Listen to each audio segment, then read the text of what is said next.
Hello guys, how are you all? Welcome back to my channel. So, today we are gonna see, what if Mount Lady had a crush on Deku the moment she saw him? Harem, part 6, the last part. So before we start, go check out the author of this fanfic Thicc. Link is in the description. Also subscribe to our channel and like this video. So let's begin the video. It was early in the morning. A peaceful day with clear blue skies. The train arrived at its designated station. The doors opened, and in one of them was a calm Izuku Midoriya, yet the toast in his mouth could say otherwise. In an instant, his face contorted into one of complete panic. "I'm late." With those words bursting out of his mouth, he ran as fast as the law could allow him. He ran through the streets, dodging any person in his way. The poor catboy was fearing whatever his homeroom teacher could do to him. The reason for his delay was worth it though. Fortunately, turning the last corner to the entrance of UA, he saw the door was still open. All right. He chomped what was left of his toast and prepared himself for the last section of his morning race. And midway to the door, he was blocked by a crowd of people that immediately surrounded him. "Excuse us. What kind of lessons does All Might teach?" They were the press. "No. I was so close," he lamented in his head. Resigned, Izuku turned to the reporter who asked the question. He recognized the woman, and so did her. "You're that reporter in that helicopter in the floating baby incident?" "Yeah. It's good to see you're okay," she answered. Can you help us here? All the other students already entered the UA and didn't give us any useful information."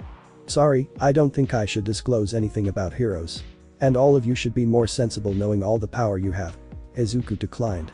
He was pretty calm while being surrounded by so many people with cameras, but his job, as a minor actor, helped with that. "Power? Anyone can have access to a TV, including villains. Do you get where I'm going with this?" He tilted his head. That left them in silence as their brains processed that information. Izuku was starting to wonder if they ever thought about that. "If you want to be heroes in your way, please be more discreet with what you do. It would be of great help to us." Before he could continue, a hand grabbed him by the neck of his uniform, pulling him away. "You're already running late. Don't waste more of my time, Midoriya." It was Izawa who shoved the boy inside the school. When all the eyes were on the underground hero, he smirked, enjoying how the kid shut them up. Just for that, he'll overlook his delay. When Izuku opened the door to his classroom, he noticed he was the last one to arrive. "Midoriya, you're late. This is unbecoming of you." Tenya, of course, was the first to point it out. "I hope you're not taking your villainous behavior into your everyday life." He chopped the air with his right hand. "You're exaggerating, Iida-kun. This was just an accident." Izuku calmed his robotic friend down. "I hope this doesn't happen again." Tenya adjusted his glasses. "Well, that doesn't depend on me." The catboy threw a furtive glance at a certain frog girl in the classroom. Tsai's face went crimson and immediately looked away. Truth be told, she didn't fall asleep on top of Midoriya on purpose. She just wanted to feel the warmth of laying on top of her dad when she was little and ended up more comfortable than she expected. "Sue, are you okay?" Mina asked her friend, noticing her red face. Fortunately, no one noticed Izuku's glance. "I'll make a great effort for this to not repeat itself, okay?" That satisfied the strict boy. On his way to his seat, he greeted his other friends and then waited for Izawa. Thor was looking at him. Thinking about yesterday. Was that real or was it a dream? It was her biggest wish to be visible, so it could have been a dream. Izuku's eyes wandered and caught on her own. A smile appeared on his face as he waved at her. It wasn't a dream. Hagakure panicked when she figured she had been caught looking. Then another realization popped into her head. "He can see me blushing." She smacked her head on her desk and covered it with her invisible arms. The thud caught some of her classmates' attention, but because they couldn't see what was wrong, they didn't say anything. Izawa arrived a few minutes after that. "I hope you're rested from yesterday's battle trial. I took the liberty of looking at your marks and evaluation." That caught the students' attention. "Kirishima, just because you can't control your power, it's not an excuse to break yourself every time. You're not going to get far if you keep going like that, so I expect to see you trying to control it. Don't make me say it a third time." "Yes sir," the redhead shouted. "Todoroki, just because you have a strong quirk doesn't mean you can overpower your way to the top." "Just as cold as his quirk," Shoto answered. "Midoriya, you did well, but remind yourself that overconfidence is a slow and insidious killer." "Ah." Kaminari recognized that phrase. "Sensei, do you play Darkest Dungeon?" Shoto wasn't expecting someone to get that, and in reality no, he didn't play the game. The one who played it was his girlfriend, Emi. Surprisingly enough, she plays a lot of fucking dark games for someone with such a quirk. "Wait, did I just think of Emi as my girlfriend? Oh god, why am I okay with it?" Aizawa shook his head. Which helped that Kaminari had taken that as an answer. Lastly, Bakugo. You're not a 7 years old, you're wasting your talent. I know. Also, here's what you asked me for yesterday. Shota held a pen drive. Everyone looked with curiosity as Katsuki got up, took it, and sat again. What's that? Izuku asked without shame what the rest of the class was thinking. None of your fucking business. The ash blonde yelled back. Ah. The catboy puffed his right fist on his left palm. Is that the recording of yesterday's fights? It's not. Now shut up, fucking Deku. The rest of the class thought in unison. Izuku just smiled wider, happy that his words got to the explosive boy. Unfortunately, that just pissed Katsuki off even more. I'm going to blow your fucking smile away and dance while carrying your coffin. Nobody believed that threat with Aizawa in the room. Now, let's get on with the homeroom notice. The class went quiet. I'm sorry to have to spring this on you, but… What now, another pop test? The students wondered with dread. We need to pick a class president. Finally, something school-like. After that exclamation, every student raised their hand. Everyone except Izuku, everyone has too much energy. He smiled happily. Be quiet. Everyone looked at Tanaya. This is a task laden with responsibility. Just because it sounds fun doesn't mean you can become one. That is why this must be settled by a vote. You're the one with the hand raised the highest though, Ribbit, Asui pointed out. And it's still too early to have developed any trust in each other. Yeah, man, everyone will just vote for themselves. Kirishima continued. And that's precisely why the person who does manage to earn multiple votes will be the truly appropriate person for the job. Everyone looked at themselves, understanding that reasoning. It's that alright, sensei. I don't care, as long as it's decided before homeroom ends. Aizawa was already in his sleeping bag. After 10 minutes, the votes were counted, and the results shocked everyone, leaving them with their jaw hanging. Even the stoic Todoroki couldn't help but be surprised. In third place with 1 vote is Katsuki Bakugo. Tenya began to read, but his body was shaking. Second place for Momoyaoi Rozu with 2 votes. Nobody cared for that, they care for first place, Izuku Midoriya with 17 votes. What? Izuku shouted. I'm going to blow everyone here to Kingdom Come. Katsuki was livid. Tenya on the other hand was about to pass out. Okay, then it's decided. Shota intervened. Midoriya will be the president and Yaoi Rozu the vice president. The couple was in front of the class. And even though Momo was at least recognized, she was crestfallen. This is not even funny. This was not even a competition, she said, looking at the floor with hollow eyes. Excuse me, Izuku had his hand up, catching everyone's attention. I didn't ask for this. I didn't postulate myself. What? Good thing he always had his ear protectors or he would be deaf. I'm flattered, I really am. But I can't accept this position. He gave them an apologetic smile. Bro, but all of us voted for you because we believe in you, Ijiro interjected.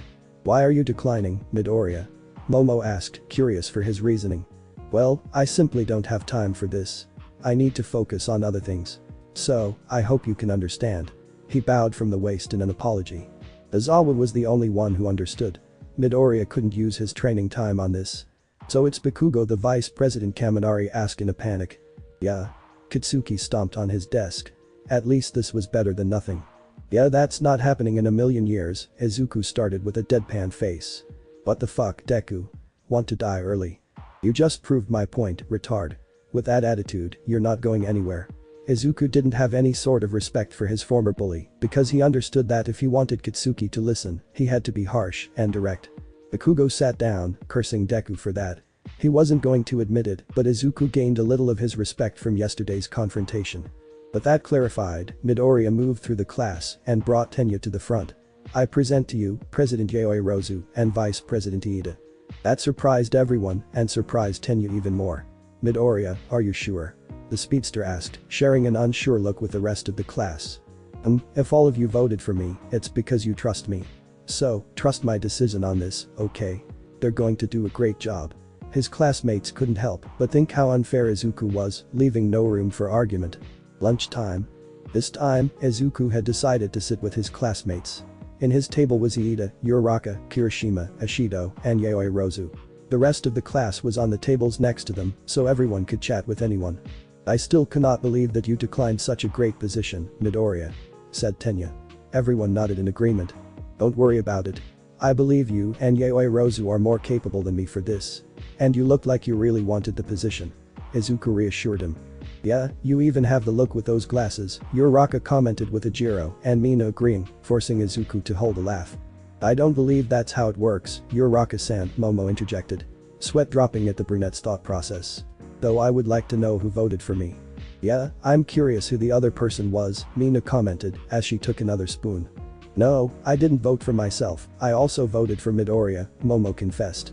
What a coincidence. One of your votes was from me. Izuku took another bite of his food. If I could make another vote, I would have voted for you. Ida-kun. Don't worry about it, but thanks. Tenyu adjusted his glasses, smiling at the catboy. Aoi Rozu smiled at him too. Thank you. So, that leaves the other vote, Ijiro said. I think I know who it was.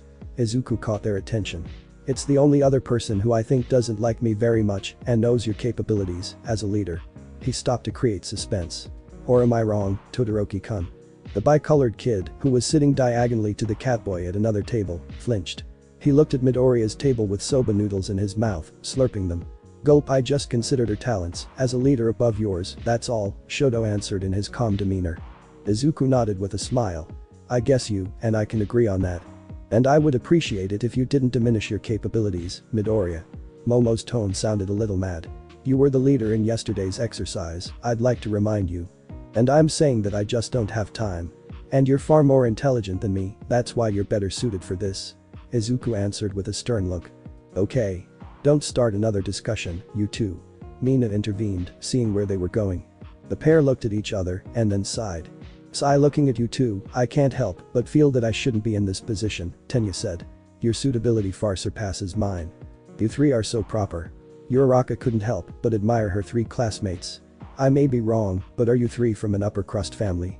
Upper crust? Ida and Yaoi Rozu echoed in shock while Izuku tried to hold back another laugh. Acha-chan is so adorable. Izuku thought, loving her innocence. I don't like it when it's brought attention to, but if I must talk about such things then yes. Tenyu confessed, a little embarrassed. I'm from a family of heroes. I'm currently the second son. He received a wow from everyone at the table. Do you know of Turbo Hero Ingenium? Of course. He's a super popular hero whose agency has hired over 65 sidekicks. Is he? Izuku asked with excitement. They're quite knowledgeable, but yes, you're correct. And he's my big brother. Tenyu answered with pride. He's unabashed. Wow. The other pointed out. He's a beloved pro-hero who prizes the rules and guides people. I aspire to be like him. Ida declared, then a melancholic look came to his face. Although, he spends less and less time at home. He's trying his hardest as a hero more than ever. When I asked him why, he told me that he couldn't allow himself to be late again. I think something must have happened in his job. He's been like that for the last 10 months. Everyone was in silence, listening to him. He one day asked me something weird. His classmates waited for him to continue. He asked, what does it mean to be a true hero? He told me that my answer was shallow.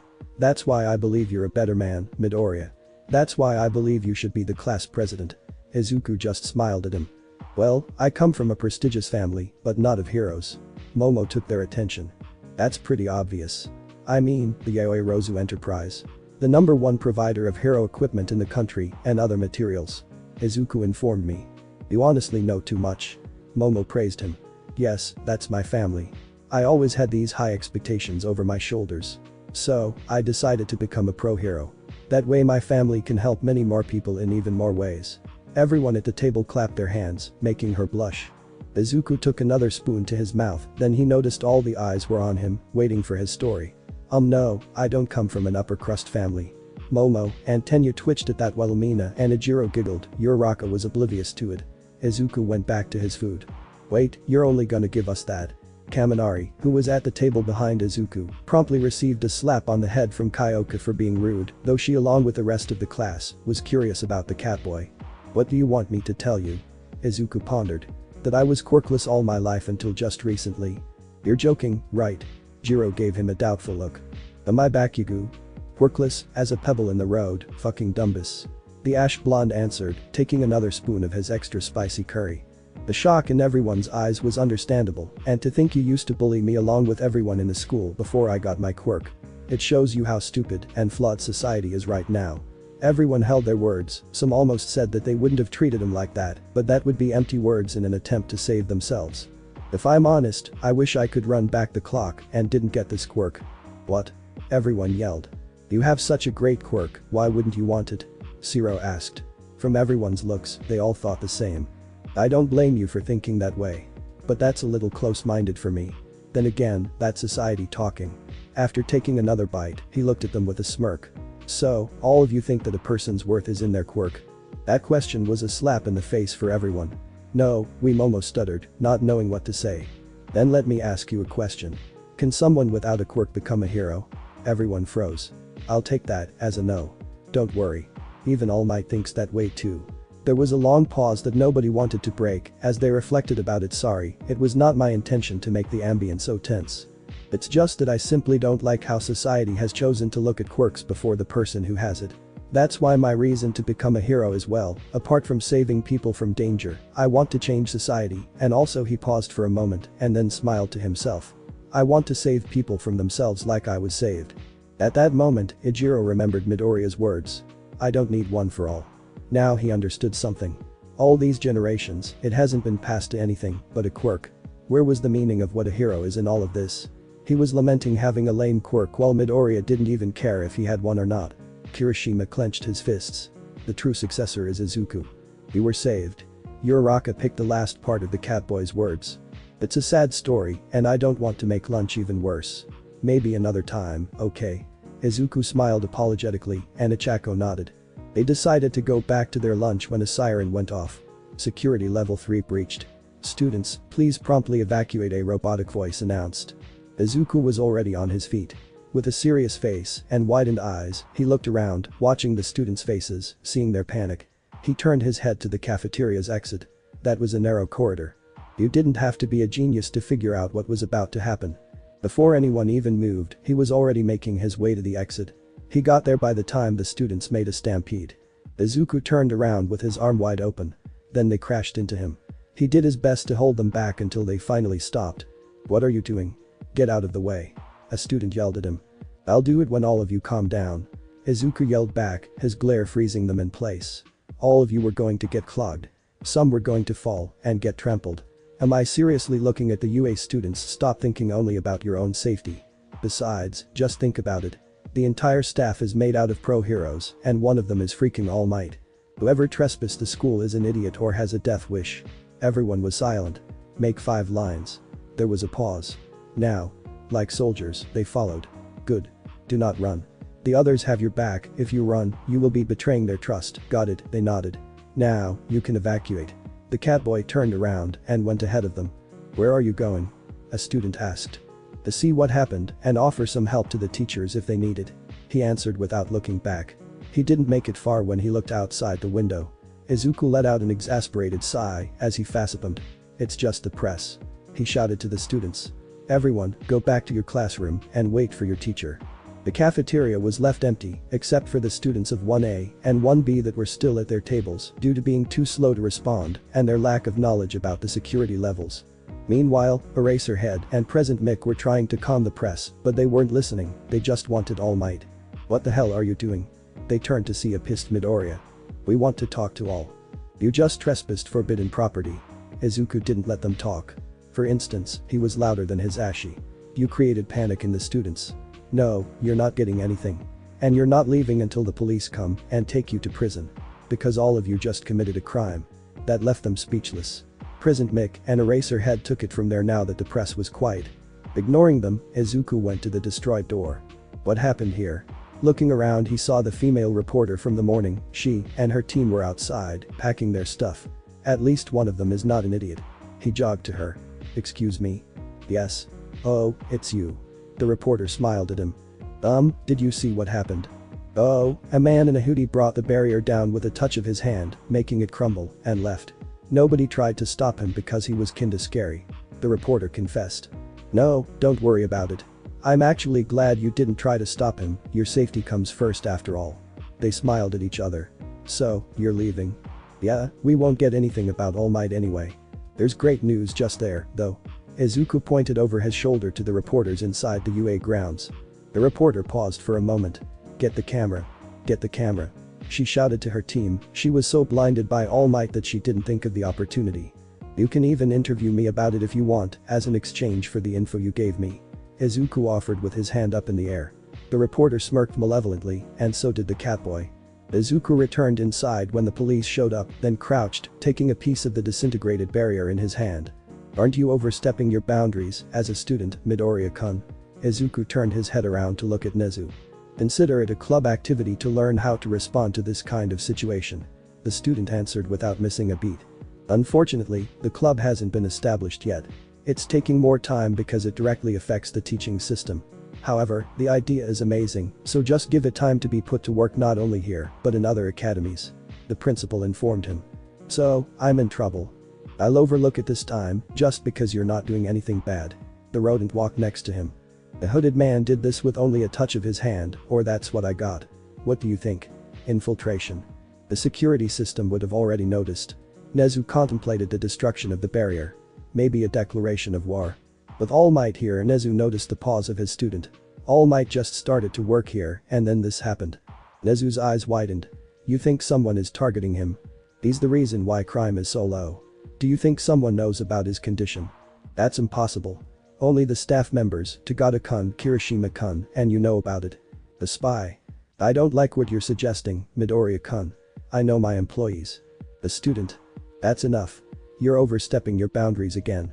I would like to prevent discord in my school. Please, leave this matter to me. Even though he pleaded, that was an order. Yes, sorry about that. Izuku shook his head, he was looking too much into it. Oh, by the way. I wanted to talk about something. Another innovative idea like the club one. Nezu was down for that. Don't you think All Might's precious time is being wasted with two classes with the same subject? Izuku smirked at the interest in the eyes of the rodent. Continue. Let's talk in your office over a snack, I'm still a little hungry. Just remember I'm not on the menu. Nezu jokes. Izuku snapped his fingers sarcastically. Not even a little bite. Not even the tip of my tail. They walked away. Izawa returned to his classroom with Midoriya behind him. Let's start the ceremony for the new class president, Momo said with Iida at her side. But before that. In the end, I believe Midoriya would be someone better for this position. You proved that at lunch. Yes. You acted before anyone and handled the situation perfectly. Iida supported her. Yeah, man. You were super manly there. Kirishima voiced his opinion. We already discussed this. That's not happening. Izuku dismissed them with a deadpan face. Come on, man. What you did was amazing. Denki complained. Yeah. How did you even know what a level 3 was? Jiro for once agreed with the blonde. Izuku searched through his backpack until he got what he was looking for. The security system is in the student's manual. He showed them the book that was given to everyone on the first day. The room went silent as some classmates looked away and others began to sweat profusely. None of them had read it, but who could fault them? Nobody in the world read it unless it was obligatory. Also, the corridor was narrow and panic could be seen in everybody's faces. Anyone could have figured out what was about to happen. He tried to make it less impressive but just made everyone feel dumber. The classroom stood quiet for a while. The English class just finished. One more class and they could go home. Hey. Mina's shout whispered, getting the attention of the classmates around her. What is it? Kirishima responded with the same quiet voice. And why are we whispering? Denki joined. I brought something that I wanted to use on Midori for a while, Ashido smirked evilly. The prank? Ajiro asked, not very fond of the idea. It's not that bad. It's only something I wanted to try. The pink girl clarified. You guys are just asking for trouble. Jiro joined them, having heard them with her sensitive ears. Izuku didn't seem to catch it though. I agree with Jiro on this, Ribbit. Sayu said with her index finger on her cheek. Come on, aren't you curious to see what had happened when I used this? Mina pulled out a laser pointer. Everyone gulped. That definitely piqued their curiosity. Look at him. They did. So collected and serious, so responsible. Disgusting. She joked. Okay, I'm down for this, Kaminari said while Lejiro nodded. Kyoka and Sayu stood silent with the others. Okay, one last class. Izuku stretched. When he looked at his desk, he found a red dot on it. He looked around, finding Mina on her feet doing her best to direct the laser at his desk. He looked back at the dot. I know what Nico said. But come on, I'm more intelligent than a cat. I can't fall for something like the slam. His right hand had moved on its own. Everyone looked at him in surprise, like if he just grew a second head. Mina's group convulsed as they tried to hold their laughter with their hands. Izuku looked at them with a flushed face and a pout, breaking their resolve and making them laugh out loud. Okay. Let's do it again. Mina said, turning on the laser again. Now everyone in the classroom was aware of what was happening. Cut it out, guys. I'm not falling for the same trick. Slam. His face went red again. That doesn't prove anything. Slam.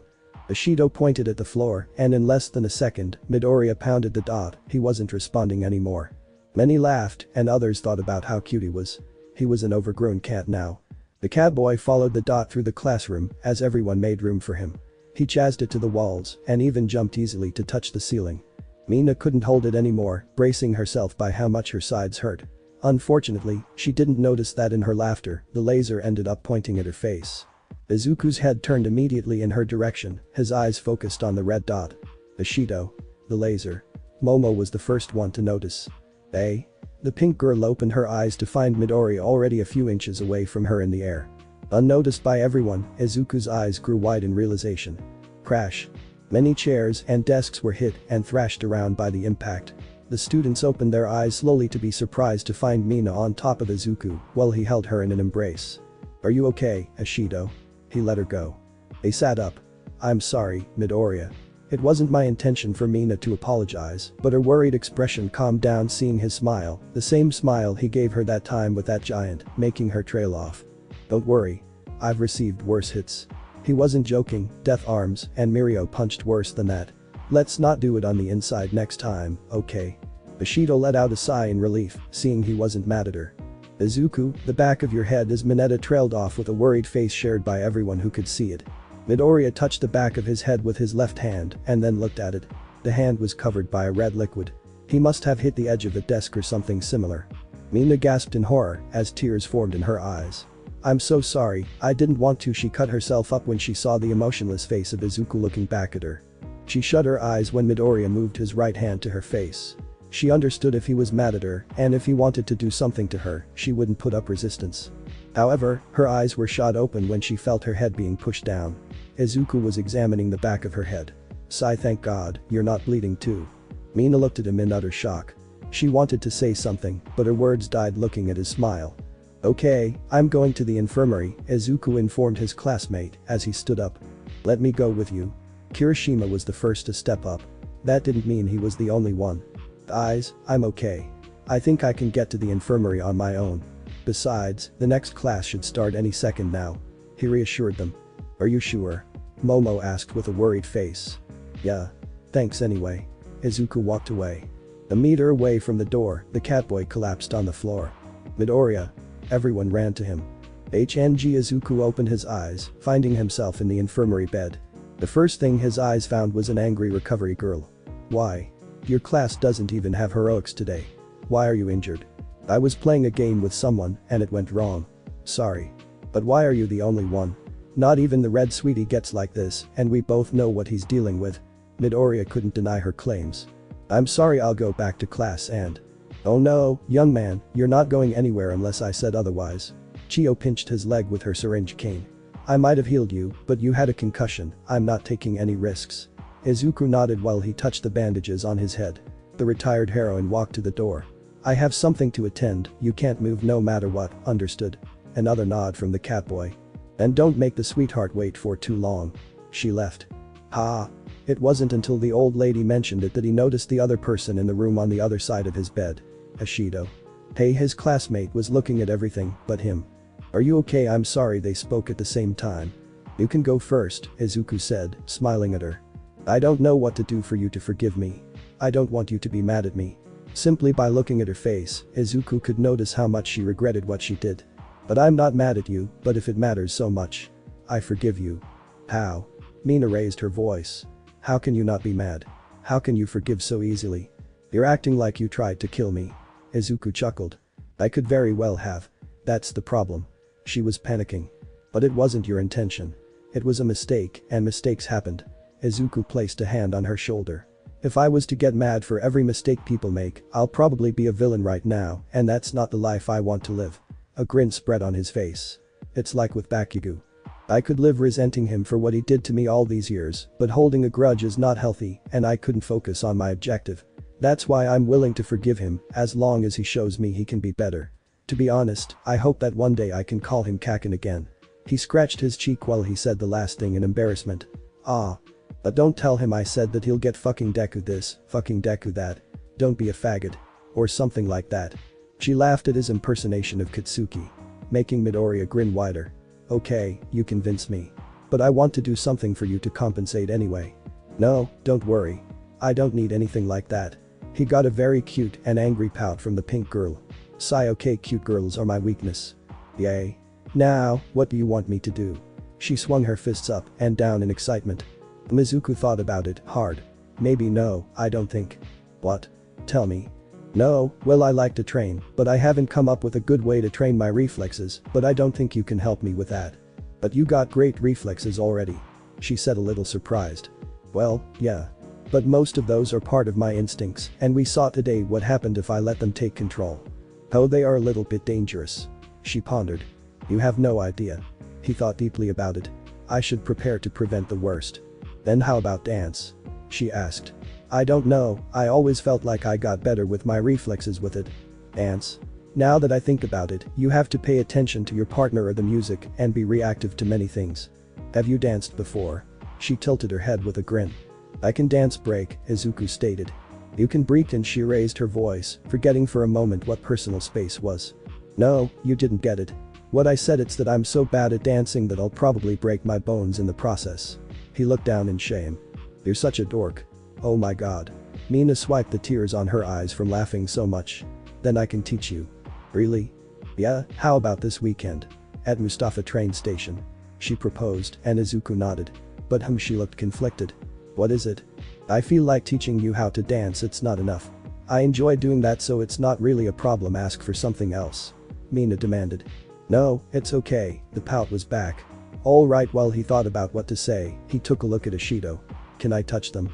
Of course, her mind raced trying to understand the question. She screamed as a blush covered her face. At the same time, she covered her chest. Why are you asking a girl that? I just thought you were the only one I could do it with. How can he not be a little embarrassed saying that? She thought. Did I misjudge him? Is he actually a pervert? She was debating with herself. You don't have to do it if you don't want to, let's just leave it like this, okay? Don't say that. It's like you're guilt tripping me to do it. The worst part was that it was working. But I guess he's still a man, and he's not bad looking, he'll probably be gentle too. Ah. Why am I thinking about this? Her head was in chaos. You should probably go back to class before. Very well, let's do it. She interrupted him. Are you sure? Mina nodded. Her face completely flushed. Then here I go. Seeing his hand approached, she closed her eyes and pushed her chest forward to make it easier for him. Then Kaya. She covered her mouth, preventing any other squeal. I'm sorry. I didn't know they were sensible. Izuku immediately apologized. You touched my horns, Mina said little by little, as she realized what his objective was. Yeah, sorry. They caught my attention because they look cute, so I wanted to touch them. He said. I thought you were talking about my. She trailed off. About what? The catboy tilted his head in confusion. If her face wasn't red enough, then no, it was. Nothing. Forget about it. That's done, you touched them. I'm going back to class. She stood up and went to the door without looking back. Get well. With that, she closed the door behind her, leaving a quiet Izuku. She hates me. Midoriya concluded. I shouldn't have asked to touch her horns. Nico, who's been silent all this time, let out an exasperated sigh. Though even she had to admit that girls were complicated sometimes. Meanwhile, Mina was still behind the door with a tomato face as her mind raced through what happened. How could I have doubted him? Why did my mind go there in the first place? I should have known he was such a pure boy. Wait, doesn't that mean that I'm the pervert? Izuku laid down on his bed, looking at the ceiling. Is she gone? Nana's head popped up from the wall above him, making his body twitch a little in surprise. Yeah. The ghost woman floated to end up sitting on top of him. She didn't weigh anything, as expected. And if it wasn't for her serious face, Izuku would have gone red for having a beautiful woman on top of him, ghost or not. I saw what you did, Izuku. Is there a problem, Nana? Izuku asked what her vibes were telling him. Yes. You're disregarding your safety. You didn't accept help when you needed it and you ended up collapsing. She said, there's a thin line between bravery and stupidity. You seem to understand the fragility of a human's life, yet you disregard your own, as if you weren't a human. Why? Izuku looked surprised at first, but calmed down quickly. I'm not going to let myself get killed. But you're right on one thing, I unconsciously can't see myself as human, maybe that's why I act how I act. His eyes became serious. I see everyone else as weaker than me.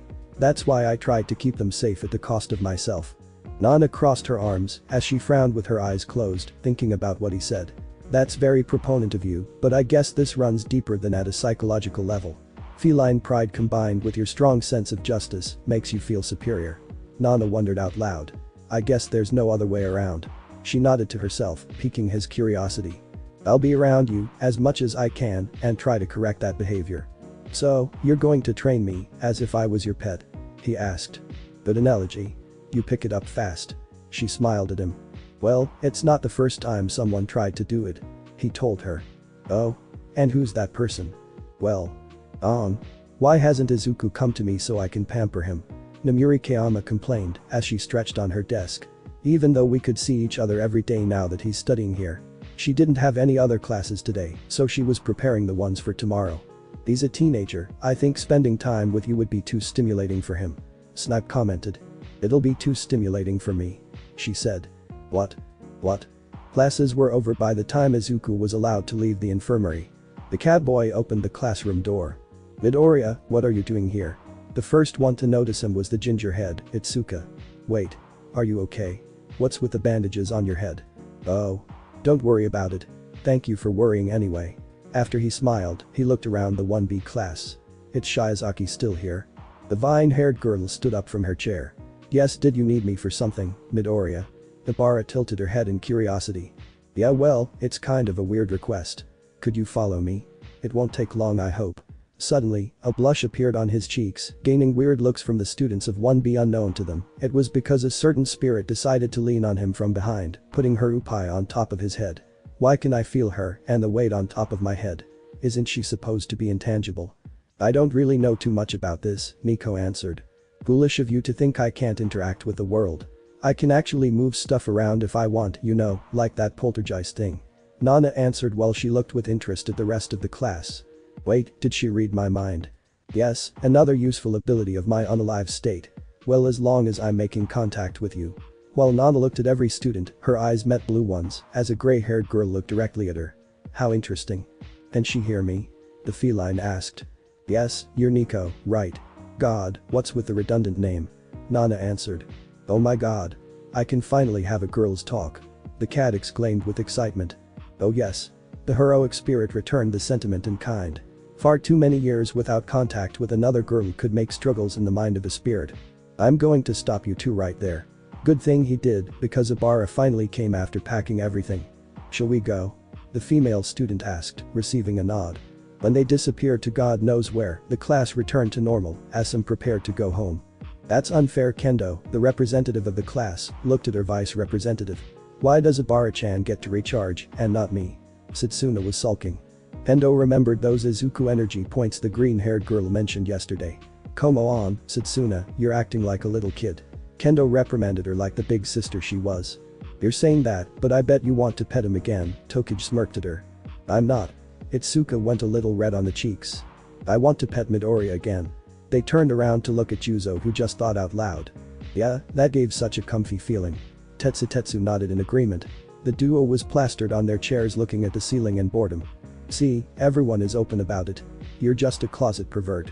Setsuna accused her representative. Shut up. And there's nothing perverted about petting someone. Kendo pointed at her. So, you were thinking about it? Kendo's face went redder. The vice representative just giggled, she loved seeing the usual compass Tetsuka all flustered. The ginger let out a sigh, she could sympathize with the catboy, feeling sorry for him with all the teasing. Kendo noticed a classmate that was still looking at the door where the catboy was before leaving. Ryuko. She called her name, it was like the girl was in a trance.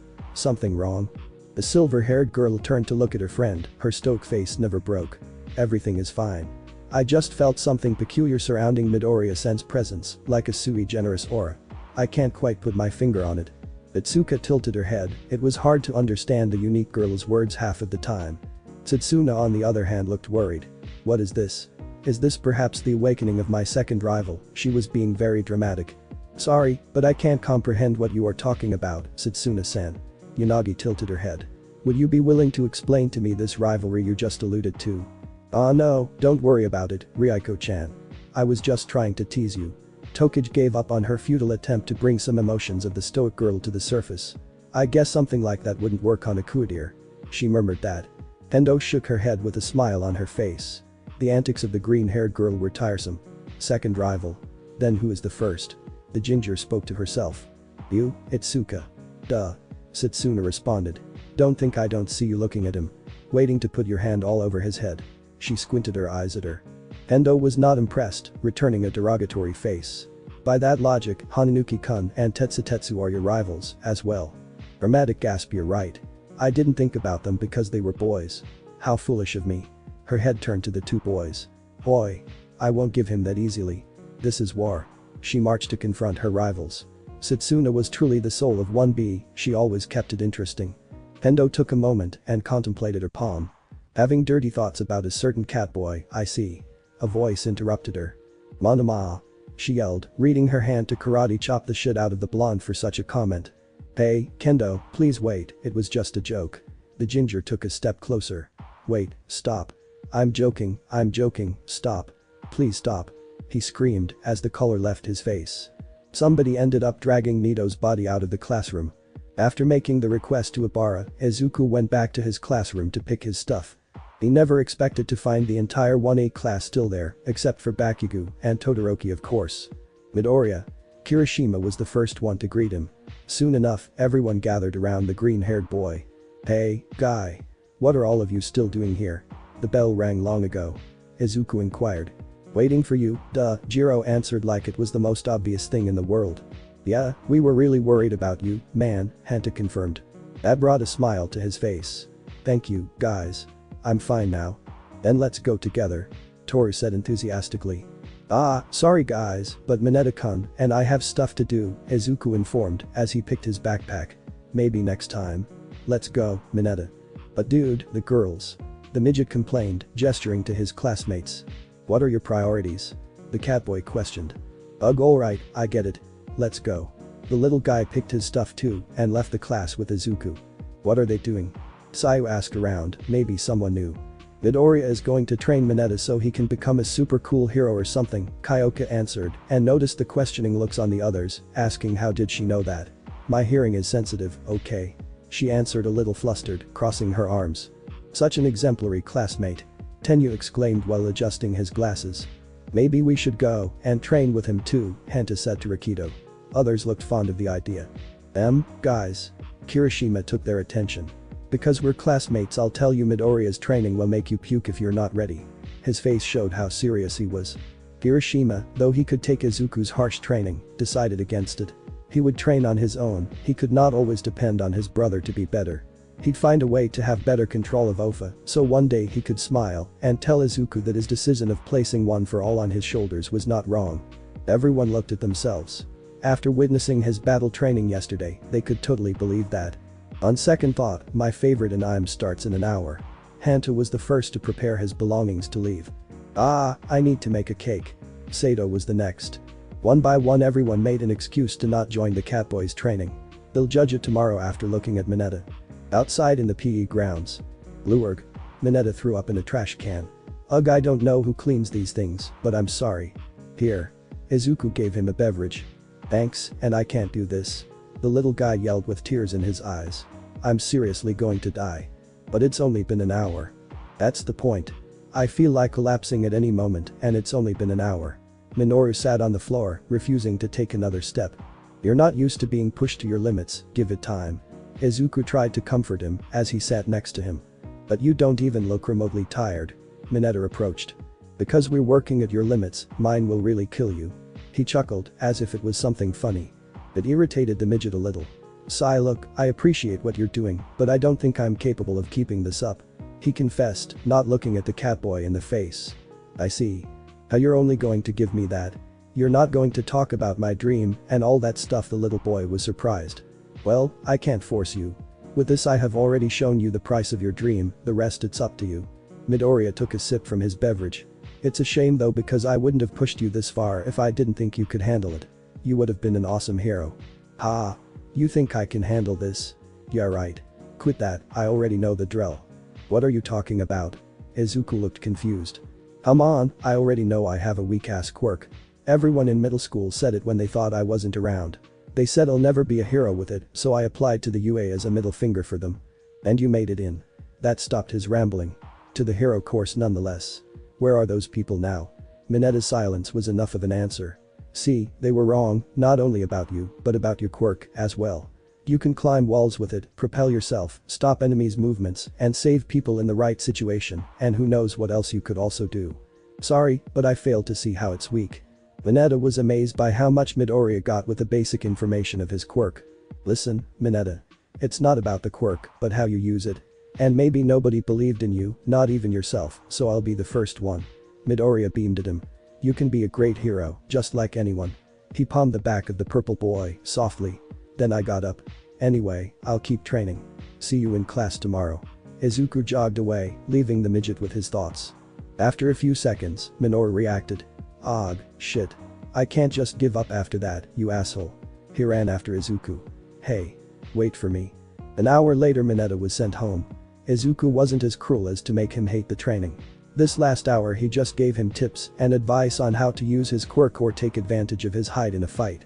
But that done, now the problem was that Midoriya didn't get enough training.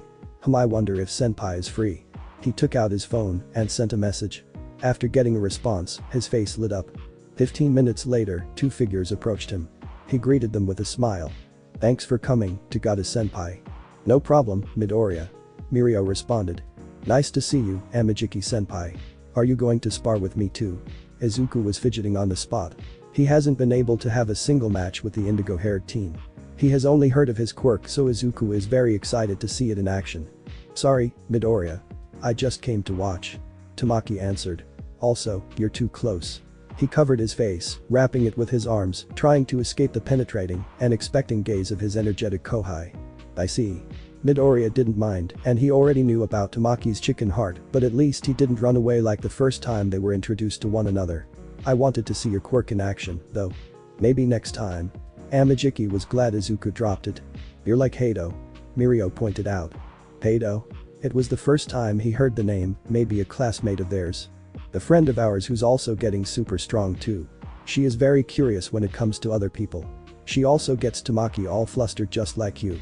From that description, it sounded like an interesting person. Oh, I know. Come and have lunch with us tomorrow, we can introduce you to Hado. I'd love that, Izuku responded with a smile. Neat. Also, nice job on stopping the commotion during lunch. Mirio gave him a thumbs up. We were in our internship, so we couldn't help. Thank you, Tagada-senpai. But anyway, let's begin, shall we? With a nod, they moved to the covered court so nobody would see Mirio butt naked. Now inside, in their PE uniform, the two of them were stretching. Okay, I'm ready. Izuku let them know. Tamaki. Mirio gave the signal to his friend. Then, this is match end 27. As it stands now Mirio has 27 wins over Midoriya start. He chopped the air with his hand. Izuku was already in front of Mirio, trying to get him by surprise, throwing a jab to his face. The Gada didn't move, as the first went through his head, and at the same time he threw a counter to Izuku's left side. The catboy managed to catch it, however, as he tried to get a hold of the fist, his fingers went through it, making it futile. Knowing it would happen, Izuku immediately swung a kick against Tagada's thorax with all the strength he could muster. The kick continued pushing through the thorax, getting to the other side, taking the top of the PE uniform with it, leaving Mirio shirtless. Yet, Izuku didn't stop to look and decided to jump away from his senpai before any retaliation was done. After that, Midoriya turned around, but he only found PE pants on the floor, yet not Tagada-senpai to be seen. Knowing too well what was coming next, with dread in his body he threw a kick as he turned around. His kick went through the head of a naked Mirio Tagada, who was already throwing a punch, which connected against Izuku's right side. GHK. Pulling through the pain, Izuku endured it. He still had his foot inside his senpai's head, so, while managing to not move it, Midoriya kicked with his other leg, aiming for payback against his opponent's left side. For the first time in his 27 matches, his hit connected, throwing Mirio a few meters through the court as he fell on the floor while grabbing his side to subside his pain. Meanwhile, Tamaki had his eyes wide open. It was the first time he saw someone actually hitting Mirio after his training with Sir Night-Eye. The blonde third year managed to get up while holding his side. You're amazing, Midoriya. You managed to figure it out. One of Izuku's rules for these matches was that Tagada wasn't allowed to tell him what his quirk was about, which meant that Izuku had been fighting him with only his own conjectures. Well, it was about damn time. Izuku smirked. Every time adrenaline pumped through his body, he became bolder. Maybe it was the bad influence of Katsuki throughout these years, but at least he wasn't going to curse out of the blue. Damn it, Mirio thought as he looked at his legs. They were trembling, and the pain in his side was unbearable. Izuku most likely fractured his ribs, and with only one kick. I guess that's the advantage he has over me. His overwhelming power is too much for anyone. He managed to suppress it and put his trademark smile back on his face. Okay, let's continue. Nope, we're going to recover girl, senpai. Izuku dropped his stance and walked to him. So, you noticed? No really, I just assumed I went overboard. But thanks for being sincere. Tamaki came shortly after with a worried face. Sorry, but it's kinda hard to hold back when your hits are not guaranteed. Izuku decided to carry his senpai on his arms bridal style. Mirio covered his mouth like a real princess being rescued. Tamaki let out a chuckle while looking away. Izuku knew his senpai was just playing, but there was a fundamental problem. Senpai, please. If a girl sees us, they'll get the wrong idea. Sorry, it's just that there's not a lot of people who can carry me so easily, Mirio answered. And don't worry, there isn't any girl around. Not that you can see. Izuku thought to himself as he heard heavy breathing inside his head. And when he turned his head around, he could spot Nana looking at them with eyes wide open and her face red as a tomato. Let's go. Mirio should probably get dressed first, Tamaki said. Mirio and Izuku looked at the naked muscular body as if they just realized. You're right. They said in unison. Mirio was so used to being naked around Izuku that he didn't notice, and Izuku was the same, he was used to being around a naked Mirio. He put his senpai down. Now he had 3 questions. 1. Can you go deaf by the scream of someone inside your head? 2. How can a spirit have a nosebleed? And 3. So, who won this one? Tamaki voiced it out. Izuku and Mirio looked at each other. A tie? The catboy asked. I can live with that. Tagada smiled, finishing dressing up. Yes. Izuku clenched his fist. It may not be a win, but it was his biggest progress, and he was happy with it. The 2 upper classmates chuckled. Izuku was now on his way home. He decided to enjoy a nice walk in contrast to this hectic morning. The green-haired boy had checked on the support course looking for May, but apparently, she had gone home already, which was a pleasant surprise. It meant he didn't need to be over her constantly. Or Izuku didn't know she just went home to get some materials and would come back to continue her craft to finish some of his requests. Anyway, on his way, something caught his attention. Damn, this is hard when we're both the same size. Mount Lady though. She was fighting a villain with gigantification as well, only that he looked like a gorilla that called himself Kong King. Villains these days don't have originality. Come on, Mount Lady, you can do it. The crowd cheered. The male portion of it had positioned themselves at her back, no doubt to have a better look at her assets while she fought. Mount Lady looked over here. One of the people with cameras shouted, trying to get a nice shot. Fuck off. I need to concentrate, idiots. She was getting annoyed. She liked the attention and the fame, but in situations like this, she would rather that they left her alone. Your best, you. Her head snapped in another direction when she heard that, recognizing the voice easily. Her eyes immediately spotted Izuku in the crowd. No matter how many people were there, his bright smile was like a beacon. You think you can look away? The villain taunted as he threw a punch at her head. Yu's head snapped back, her eyes not even registering what was happening, yet her head cocked to the side avoiding the punch as her own moved swiftly, finding its mark on the stomach of the villain. The impact lifted the villain a few meters in the air. And before he could touch the ground, Mount Lady was already behind him. She grabbed him by the waist. Tighten, and the bend backward performing perfectly a German suplex. Valley. The impact put all the crowd in the air as the street got wrecked. Well, not for nothing she was known as the collateral damage hero, but Jesus Christ. Izuku screamed out loud. That was a little excessive. He wouldn't be surprised if she really made a valley out of the street. That was an outstanding performance. And that last move, though a little reckless, was absolutely impressive. Do you have more moves like that? A reporter asked the pro heroine. It was just a suplex. I made it on the spot. She answered, however, she wasn't looking at the camera for the entire time. Her eyes are always somewhere else. I see. The reporter was disconcerted. It was the first time Mount Lady wasn't showing off for something like that. What can you tell us about this fight then? Yeah, can we leave this for another day? She asked, still not looking at them. Why? I have something more important. You walked away, not leaving any room for discussion. Ah, Mount Lady. Please pose for the camera. Her fans prepared to take good shots for their collection. I don't have time, bye. She didn't even bat an eye at them. Her fans were dumbfounded. As you got closer and closer to her objective, her legs began to move faster and faster until she was finally running. Hey, wait. Izuku was tackled into a hug. He tried to complain, but his embarrassment didn't let him. It's been so long, she said, happy to feel that distinctive warmth surging through her body. Why haven't you come? I've been cooking by myself all this time, and I'm not that good at it. Weren't you supposed to be like my house husband? Okay. I get it. I'll cook something while you laze around, but please, everyone is watching. Izuku told her with a red face. You looked behind her, finding all the cameras pointing at them. A frown appeared on her face, they were ruining the moment. Hey. Take those away or I'll make more collateral damage.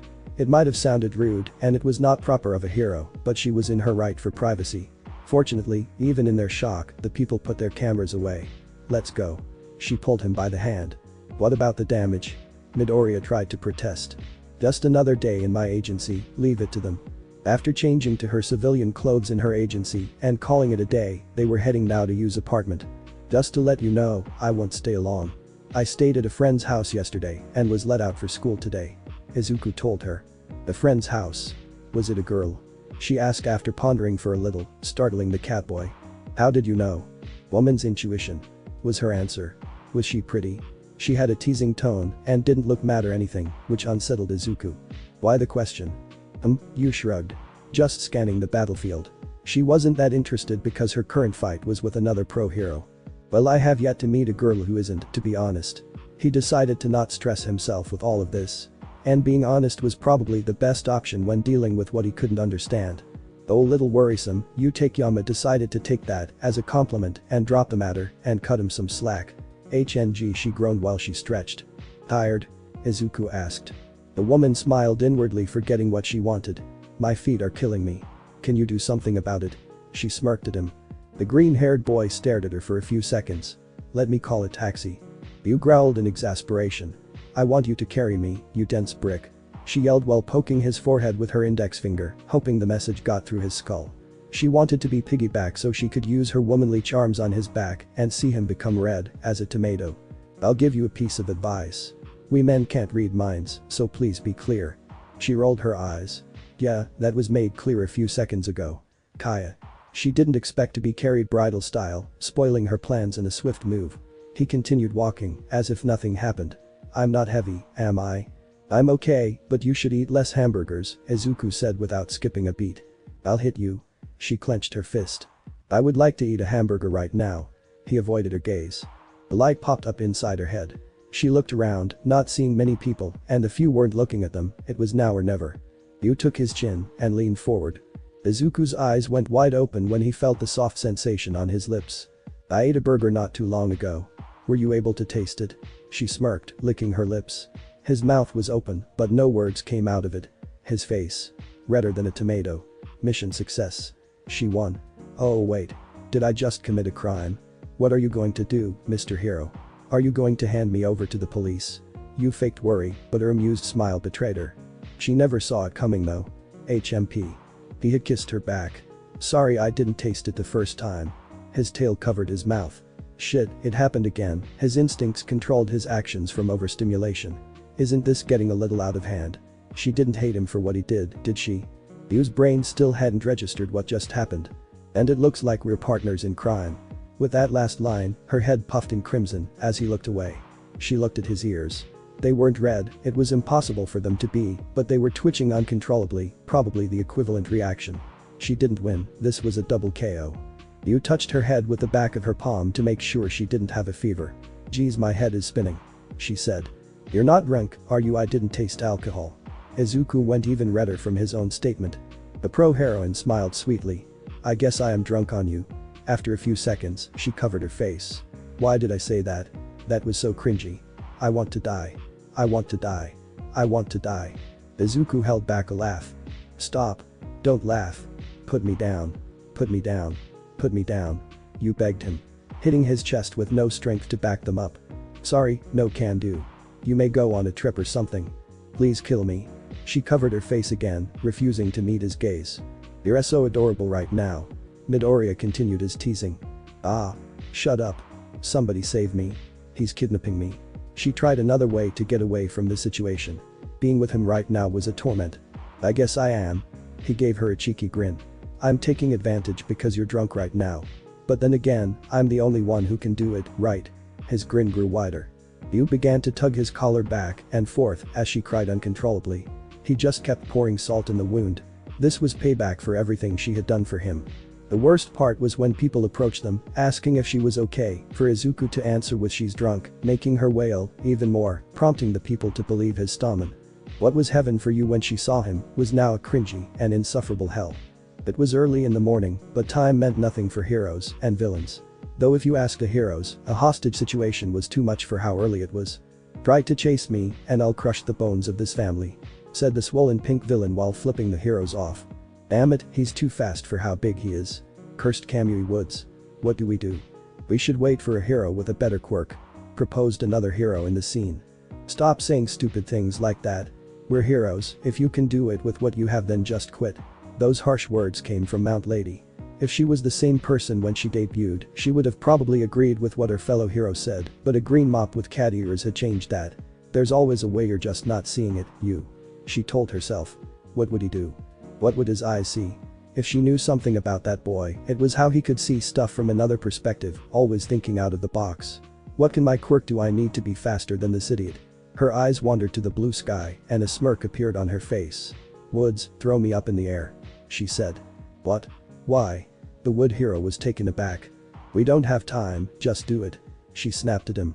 Wood wrapped around her waist and flung her up.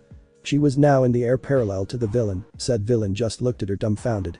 She held her right arm with the other to keep it steady, and with her thumb held her middle finger. "Mountain Peak Bullet," she shouted as she activated her gigantification and flick her finger. Her sudden growth put her in range of the villain, earning a good hit on the head, disorientating him. Kamui. The family. She didn't have to tell him twice. Wood had already snatched the 3 hostages and was now wrapping around the villain to subdue him. Ryu grinned widely at her success. She couldn't wait to tell Izuku about it, but she had a more immediate problem. "How do I land?" She shrank back, not wanting to cause collateral damage like every time. If she did, then this wouldn't be a win in her book. So, she just closed her eyes and braced herself for the impact. The impact never came. That was an outstanding performance, Mount Lady. She opened her eyes to find herself in the arms of someone. All Might. The smiling N1 hero put her down and gave her a thumbs up. "I was on my way to work when I heard someone needed help. Color me surprised when I find I didn't need it at all." Every person in the surroundings began to shout his name, forgetting immediately about the rest of the heroes. "He steals the spotlight even when he doesn't do anything," Kamui commented a little depressed. "I guess that's the #1 hero for you." Mount Lady responded with a nervous tick on her left brow. Ashinori gave the heroes an apologetic smile, but before he could say anything, he heard someone screaming hit and run. "I can't be late." Without a second thought, he jumped in the direction of the scream.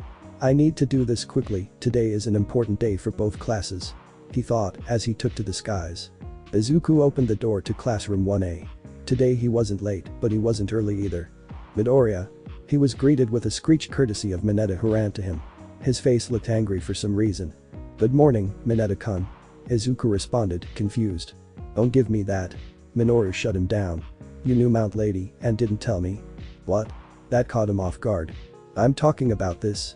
The midget showed him his cell phone, where there was a display of an article about the heroine in question with a photo of her hugging him. The articles haven't been online for even 24 hours and already blew up. The article speculated about their relationship, going from friends to an indecent relationship due to how affectionate she looked towards the minor who was called a promising young hero. No wonder it blew off. "God damn it, you," Izuku muttered while he pinched the bridge of his nose. It was too early for this. "Well?" The little idiot tapped his foot. It was then that Izuku noticed something. It was too quiet. Looking around, he noticed how everyone was failing miserably at trying to hide their curiosity. Was he really that interesting to everyone else? "Well, what? Why do you even care in the first place?" The catboy squinted his eyes at the midget. "Dude. She's super hot. You have to introduce me to her," Mineta exclaimed as he grabbed onto his uniform. "Wait. What is your relationship with her?" This time he squinted his eyes back. "We're close friends." Izuku paused for a moment, looking for the right words. "And if you want to meet her just because she is hot, you're up for a big disappointment." "Come on, we're friends, right pal?" Mineta insisted. "And it's because we are friends that I'm telling you this. Focus on your goals, girls can come later." Izuku was getting a little exasperated. "But girls are my goal." The purple kid groaned. "So you're just acting like, what was it called again?" Izuku tapped his forehead trying to remember the right word. "A simp," someone said. The catboy snapped his fingers. "A simple, yeah. Thanks, Kaminari-kun." The blonde gave him a thumbs up. "Listen, Mineta-kun. Girls are not a goal, they're people, the same as you or anyone. Don't put them on a pedestal and don't lower yourself, everyone is equal. Izuku chuckled to himself. Not too long ago he thought the opposite, that nobody was born equal. And if you looked only from a quirk standpoint you may be right. But the thing was that quirks are not everything in life, just a part of it. Believe it or not, I couldn't talk to girls properly because I was thinking like that. Especially to pretty ones. He chuckled again. Just ask Yaoi Rozu. Izuku looked at the named girl with a funny grin. You remember the first time we met, right? I stutter all the way through. He laughed at himself. Momo was caught off guard and just stood there with her mouth half open. Nobody could blame her though, everyone was paying close attention to the conversation, especially the girls. But even in her stupor, something didn't go unnoticed. Izuku had indirectly called her pretty, making her cheeks gain a tint of pink. Everybody noticed the indirect compliment. Everyone except for the guy who said it. If I still was my former self, I couldn't talk with any girl here. Izuku continued in his obliviousness. Mineta was left slack-jawed seeing how all the girl blushed a little. In Toru's case, she was squirming, and what he assumed was she was covering her face with her arms, probably knowing that Izuku could perfectly see her if he turned around. She was still coming around the fact that someone could actually see her. This guy, he's a fucking natural. The bastard. Mineta was cursing inside his head. Anyway, how about you try to get to know them first, as people, and if you're interested in someone, then let them know. Izuku proposed as he turned around to sit down, as Awa was probably about to arrive. Mineta was still fuming at the fact that the guy who was telling him to not seek girls was a natural with him. He's right, you know. Said Kyoka to the midget. She was the one who compassed herself the quickest. I don't want to hear that from a cutting board. Mineta, still salty about it, answered without thinking. What? Jiro slammed her hands on her desk and got up with a frown. Realizing his mistake, Mineta ran after the catboy. Ah. Midoriya, help me. He hid from the angry Kyoka behind one of Izuku's legs, using him as a shield. Jiro-san, please calm down. Izuku tried to placate the girl, after all, he couldn't ignore a cry for help. He's just as immature as he looks. Mineta snapped his head at his friend, taking offense to that comment. You're probably someone awesome to hang out with and have a great personality, so don't let a comment like that take away your cool. The compliment out of the blue caught her off guard. Thanks, I guess. Kyoka didn't know how to respond. The memory of him thinking she's cute resurfaced, making her cheeks take a pink tint. But I supposed he needs to learn from his mistakes. Izuku then grabbed the midget and held it in front of him. You can smack him once, okay? Eh? It took a moment for Mineta to register what happened. Ah. No. Let me go, you bastard. You betrayed me. He tried to escape the catboy's grasp, which was a fruitless effort. He then noticed how Kyoka was cracking her knuckles with a grin on her face. What was coming was not a smack, but a punch, which made him struggle harder, but with no results. No. He screamed when the punch was launched. The door slid open, revealing a tired and grumpy Shota Izawa. He took a look at his students with squinted eyes. Everyone was on their respective desk, sitting straight with a smile on their faces. Except for Kitsuki who was frowning, and Shoto had his serious and uninterested face, but that was usual. Strange, I swear I heard someone screaming just a second ago. The teacher of Wana thought. He shrugged and began his class. Lunchtime. Izuku just got his portion from lunch rush and now was looking for Mirio and Tamaki. It didn't take long when. Boy. Midoriya. Here. Mirio shouted, getting the attention of everyone in the cafeteria. He and Tamaki were at one side of the table, opposed to them by another person. Izuku could only see a long periwinkle mane. That must be Hato-senpai. He thought.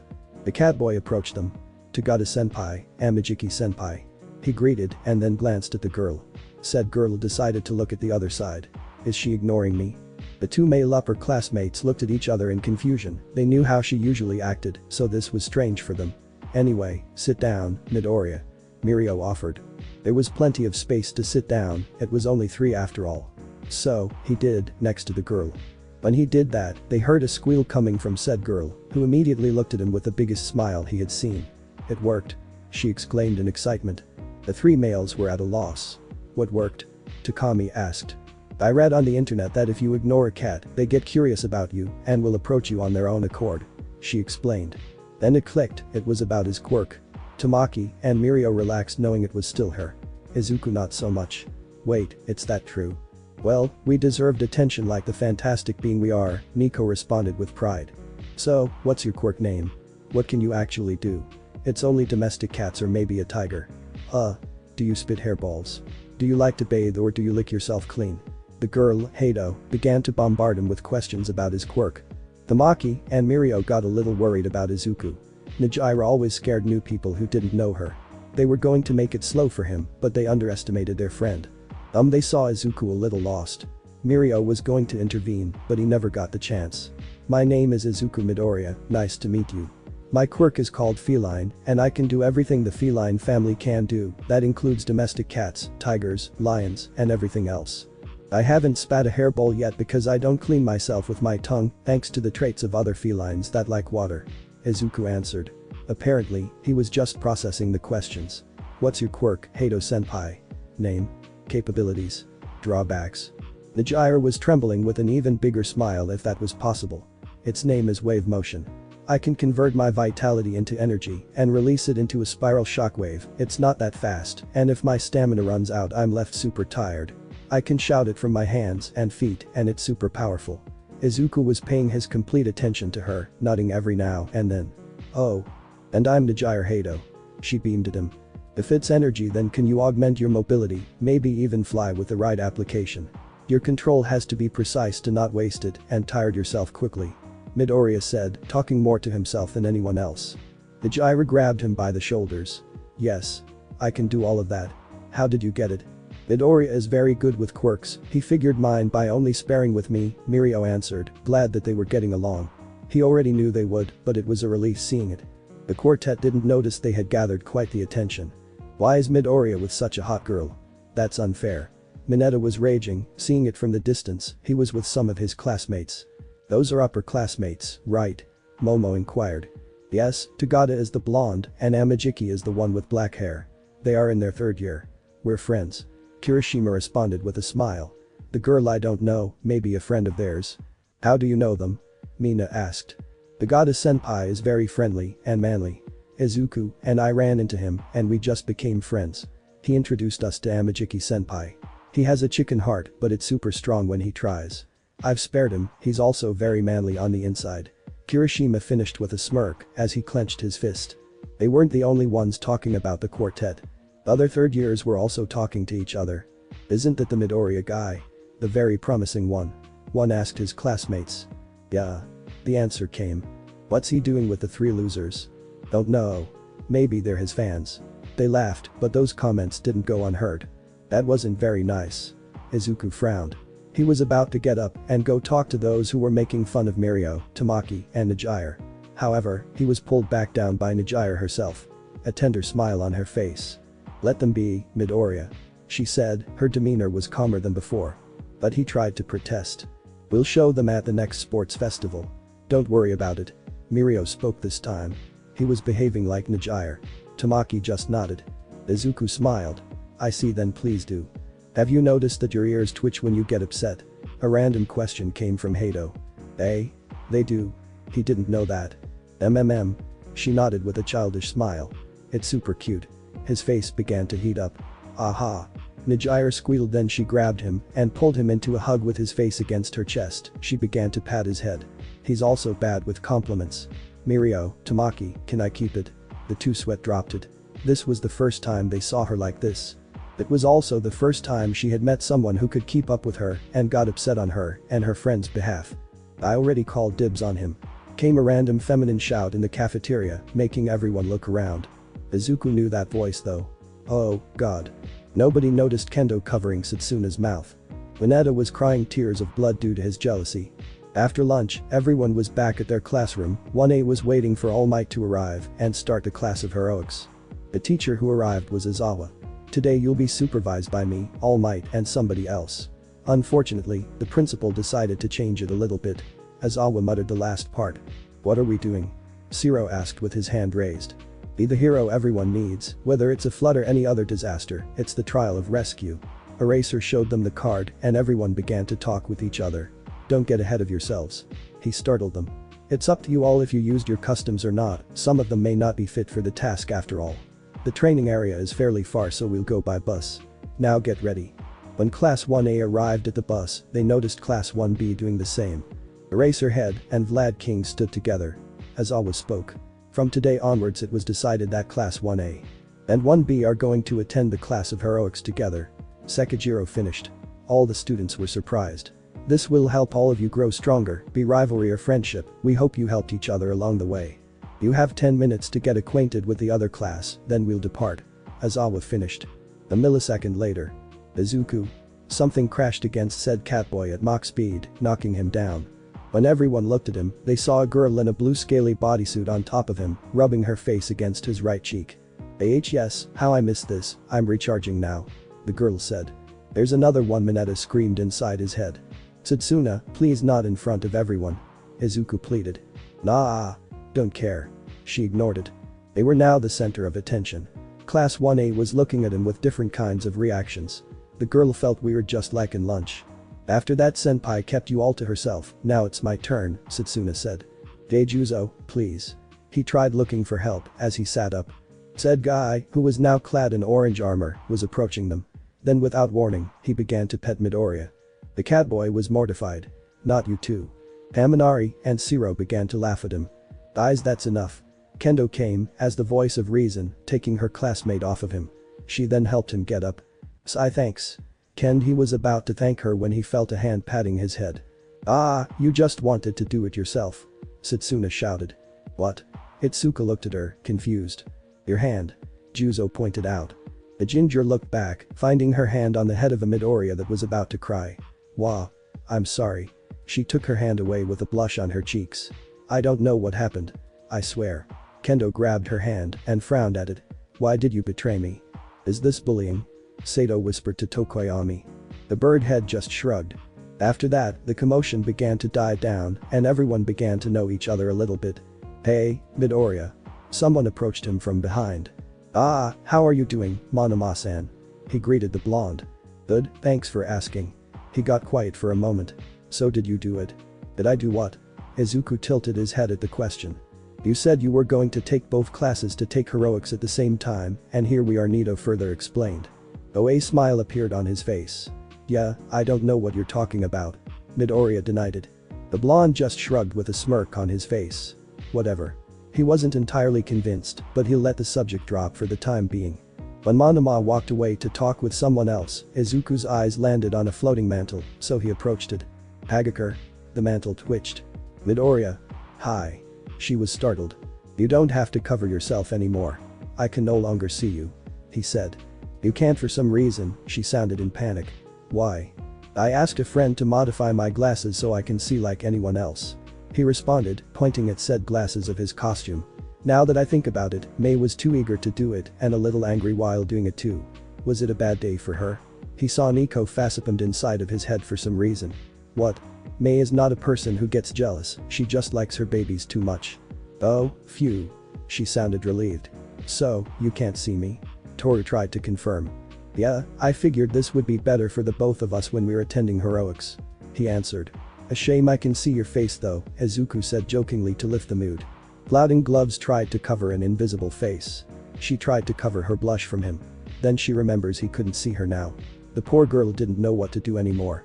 Mineta, that was close by, was glaring at Midoriya. Should I kill him? Thank goodness they were forced to be on their respective buses. He didn't want Satsuna to be there sitting on his lap, as she shamelessly claimed. Kirishima-kun. I always say what is in my mind. Asui, that was between the redhead and the catboy, said, startling both boys for a moment. Yes. Ijiro answered. Their quirk reminds me of All Might's. She finished. Both boys looked at each other with deadpan faces. What are you talking about? All Might doesn't harden. Ashido intervened, knowing the redhead the longest. It became flashier with that power boost it gave you, though. Mine is powerful and flashy, perfect for a pro, Aoyama spoke. But it'd be bad if your stomach collapsed. The blonde gave Mina a grim look. Bakugo and Todoroki are the same. Kirishima tried to divert the attention away from him. But their attitude though, Midoriya murmured to himself. Sai nodded. Bakugo's always fuming so he won't be popular. You bitch. I'll be popular too. The ash blonde exploded. You just proved her point, Dumbus, Izuku told him with a derogatory face. Wanted I, Deku Katsuki was completely ignored. After everyone calmed down, Izuku felt someone leaning against his shoulder. He found Asui resting her head on his shoulder with her eyes closed, the other also noticed. Tired? He asked. She nodded. I see. He didn't say much and just let her be. That was an option, the other girls thought. I'm killing him. Minoru thought. The plotting for murder later. They arrived at a huge dome which made both classes think of Universal Studios Japan. Flood wrecks, landslides, fire, etc. This is a practical training area I created to simulate all kinds of accidents and disasters, and its name is the Unforeseen Simulation Joint. A person, wearing what seems like a spacesuit, spoke, catching everyone's attention. "That's 13. Many students exclaimed, recognizing the pro hero, yet Uraraka seemed the most excited among them. "Hey, 13. Where's All Might? He was supposed to be here already." Vlad King asked. "He should be here around this time." Eraser had agreed with his co-worker. "From what I was told, he's been doing hero work." The space hero answered, showing 3 fingers as a hidden message. "That guy's the height of irrational," muttered Shota, as the 2 homeroom teachers understood with the finger signal. They didn't see Kirishima showing a knowing smile and Midoriya shaking his head in resignation. They decided to continue with the plan. 13 got everyone's attention with a great speech about the usage of quirks, earning many applause. "Alright, first thing first," Aizawa stopped mid-sentence when he noticed a black dot appeared at the center of the facility. Then the dot expanded and a man with a hand covering his face came through it. Many other people followed after. "Huddle together and don't move," Eraser shouted as he put on his goggles. 13, protect the students. Vlad got ready as well. "It's this like the entrance exam?" Tetsu asked. "Those are villains," Eraser warned them. Fear began to sink deep into the students' minds. The black mist that the villains used as a portal gained the shape of a person and began to speak. Eraserhead and 13, according to the teacher's curriculum, All Might should be here as well, yet it's nowhere to be seen. There's also Vlad King and another 20 students. Did they change it? Where he went through all this trouble and got so many people? "You can't tell me All Might, the symbol of peace, it's not here," the man with severed hands around his body spoke. "I wonder if he'll show up if we kill all the kids." Some villains laughed at that. Fear grew inside the students, dread overtaking them little by little, and then all of that was redirected to a new source that caught the attention of them, along with the heroes and villains' attention too. The guttural growl echoed, silencing everyone and by default amplifying it. Eyes and head turned to see an Izuku with his muscles tensed ready, claws completely out and displaying his fangs, something that nobody had ever seen him do before. His tail swung from side to side and his ears were pulled back. His first aid kit laid on the ground, forgotten. It appeared as if it was a beast ready to attack, which wasn't far from the truth.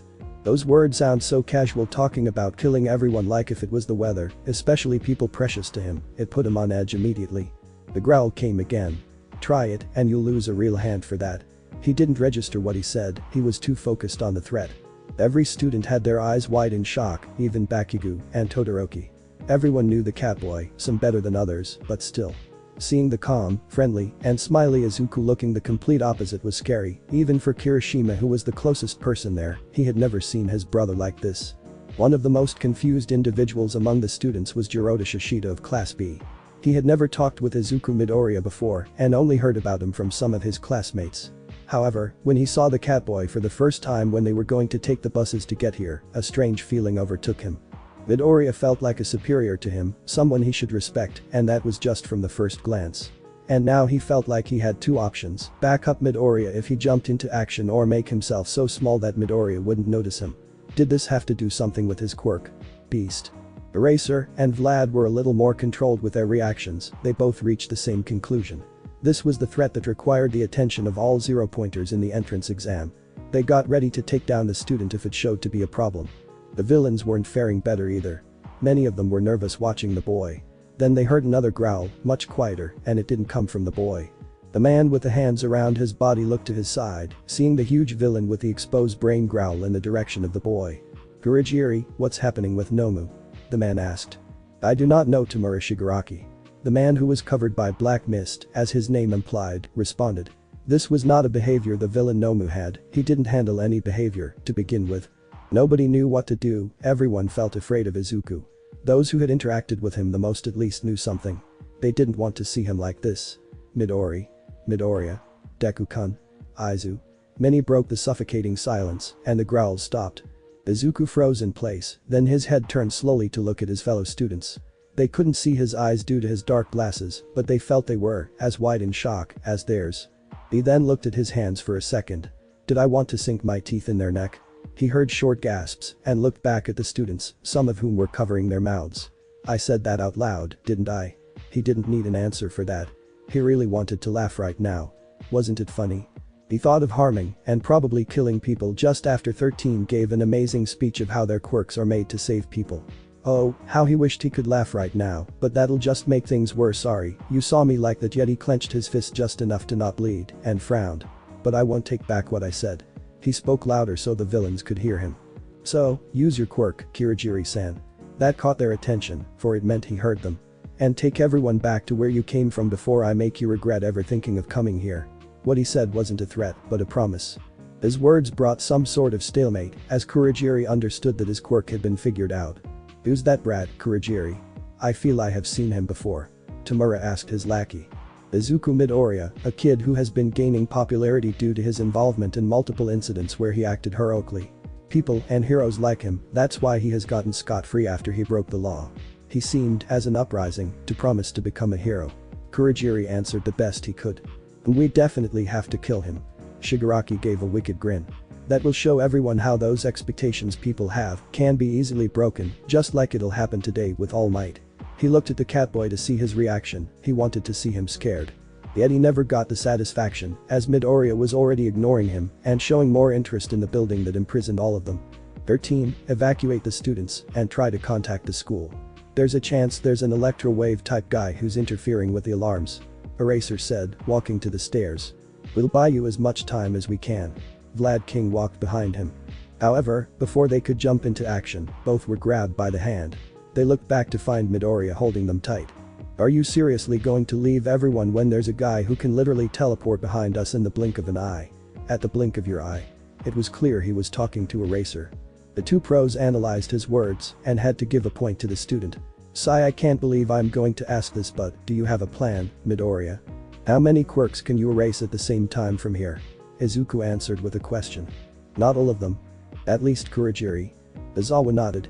I can do that. Wait for my signal. The boy said. The villains began to move towards them. I'll go and keep them busy.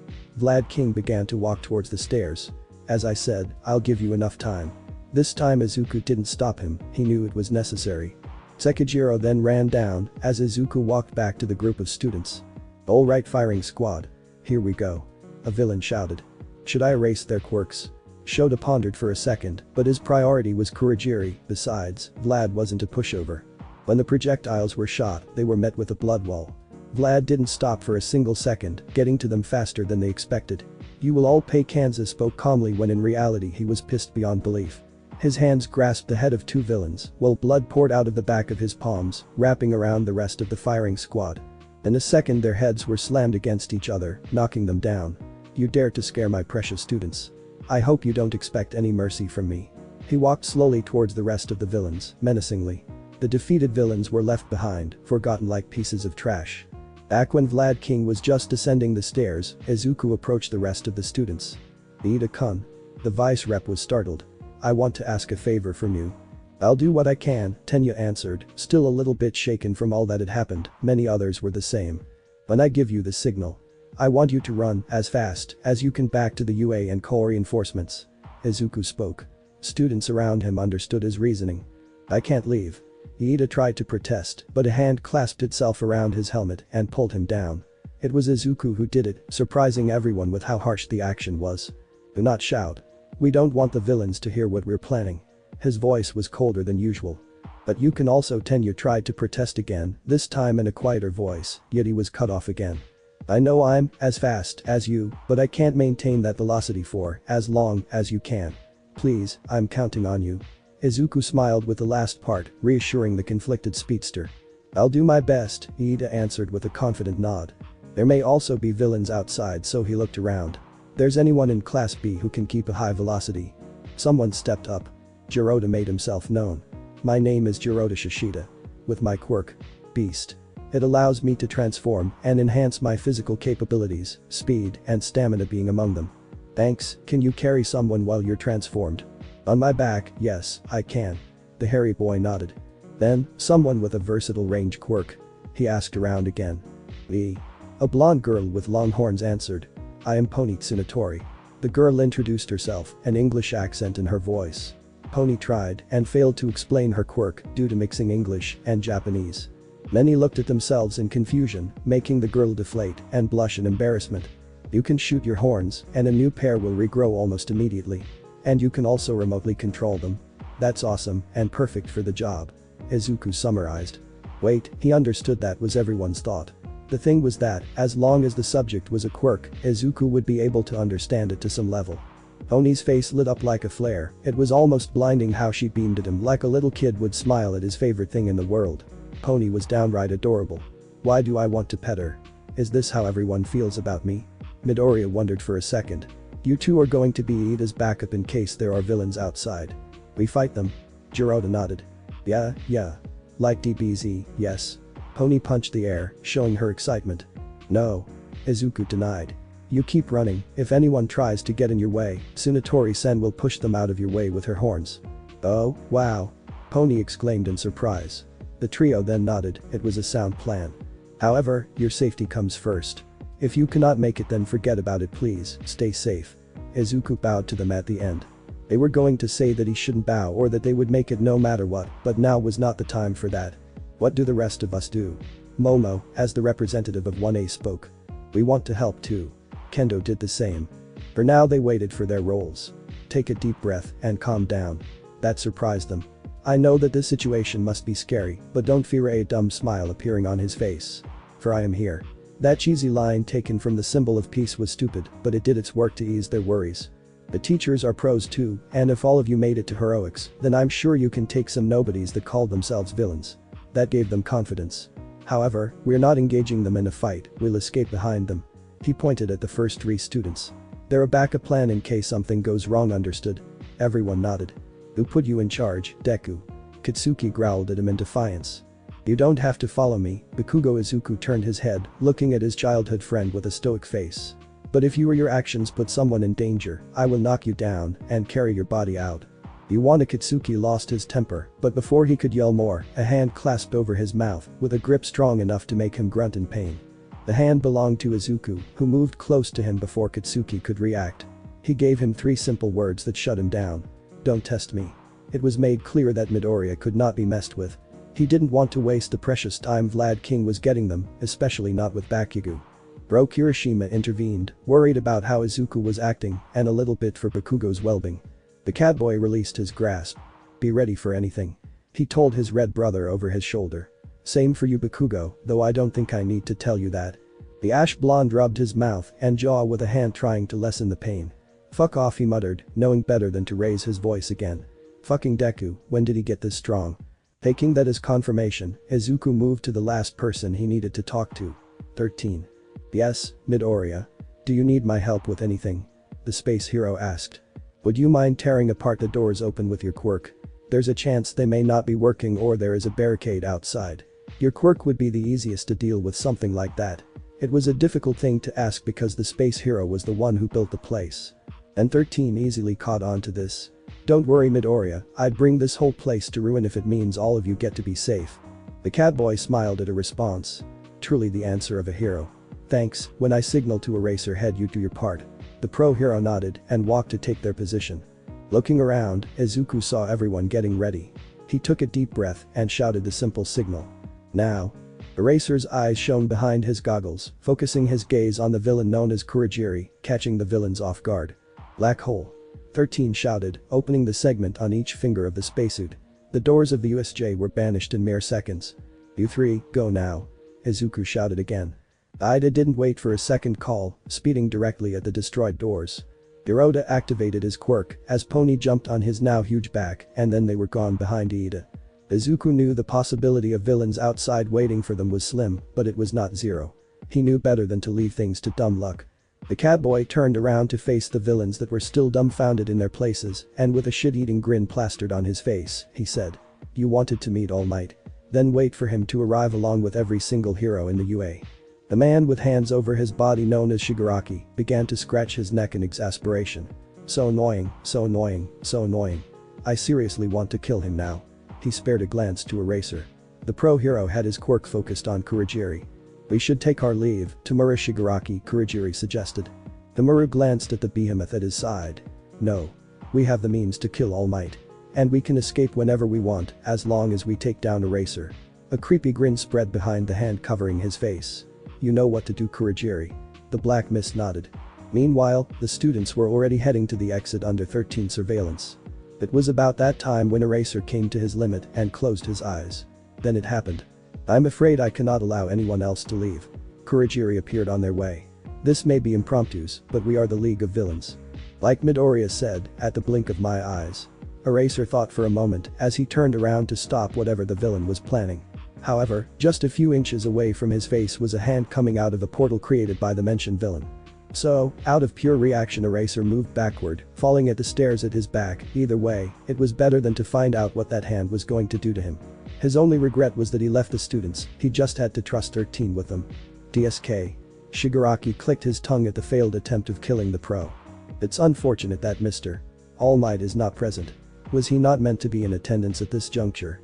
Kurogiri continued with his speech, yet his yellow eyes were focused on two wide emeralds staring back at him among the students. Izuku Midoriya's eyes were unsettling, as they seemed to analyze everything down to the most minuscule of details. Either way, it does not matter. I'll just do my part. Before he could finish his sentence, 3 bodies were launched at the villain. Kitsuki, Ijiro, and Tetsutetsu, all 3 attacked. Not if we end you first. Kirishima yelled.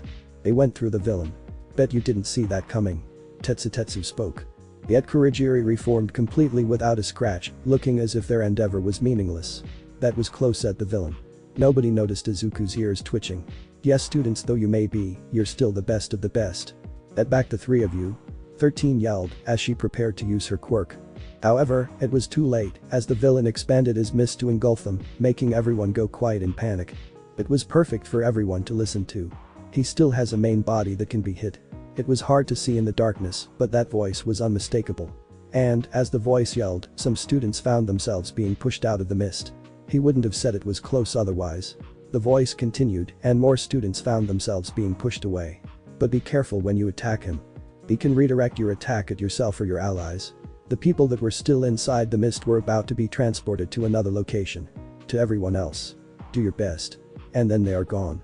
9 students were left behind: Uraraka, Shiro, Sato, Shaoji, Toru, Kawaro, Satsuna, Niranjeki, and Ryuko. Mizo Shaoji saved Shiro and Sato, but the rest were laying on the floor looking at where their classmates had disappeared, their faces a mix of shock, dread, and disbelief. Though in their head was one thing only. Midoriya. The person who saved them. Said Catboy landed perfectly on his feet and soon enough took a look at his surroundings. An urban environment with heavy rainfall and strong winds. He had picked up his first aid kit at some point and had it attached to the ring on his tail through a very strong magnet so he could act freely without worrying about it. I'm in the downpour zone, Izuku stated. His face was cold and focused as he analyzed everything. We've most likely been scattered around the USJ. But why? As he asked himself, he heard noises behind him. Looking over his shoulder he found the reason. Oh, villains.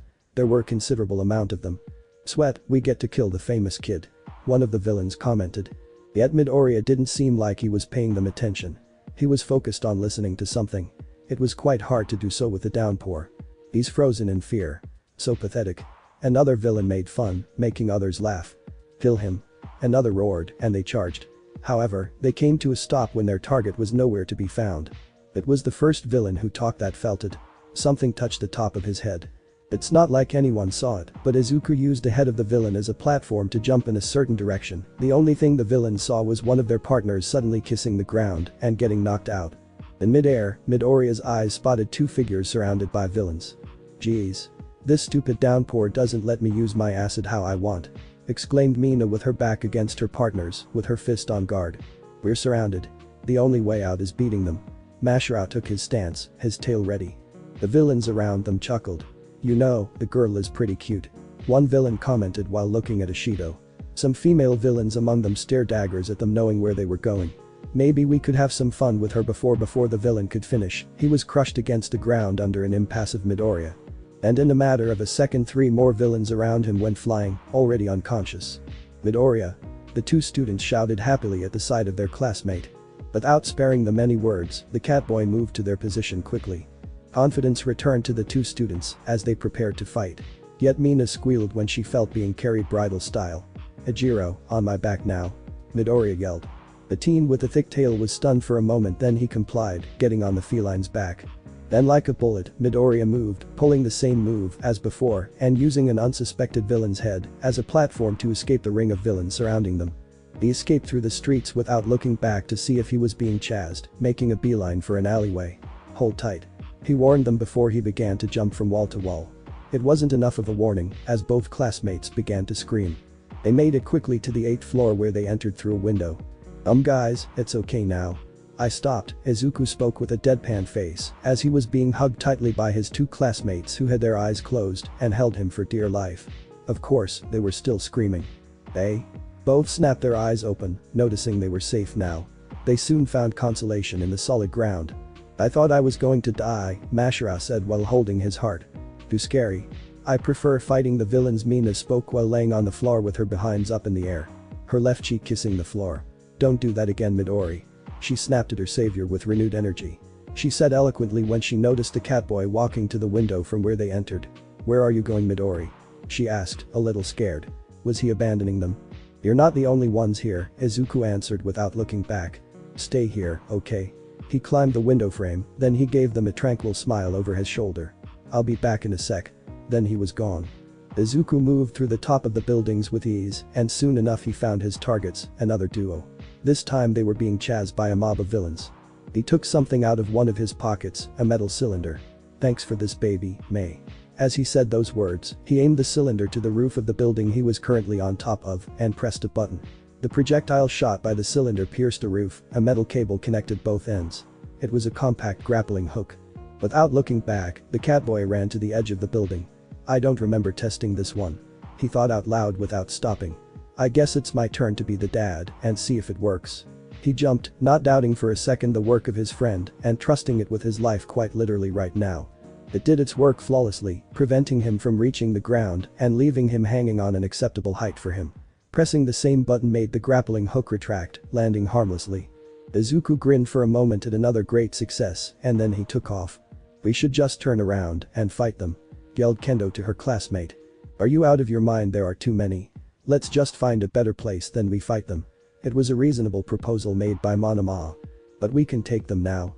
We're just losing stamina like this. The ginger still complained. Stop being so stubborn, you gorilla woman. The blonde yelled. His class representative was smart, but on times like this, she could be quite hot-headed. Who are you calling a gorilla? Do you want me to punch? She never finished her threat as she noticed someone reaching them from the far right side of the sidewalk. What? Monoma turned his head and noticed it as well. Wait, that's… Unnoticed by the villains, Izuku was closing in from the sidewalk, his eyes focused on the evildoers.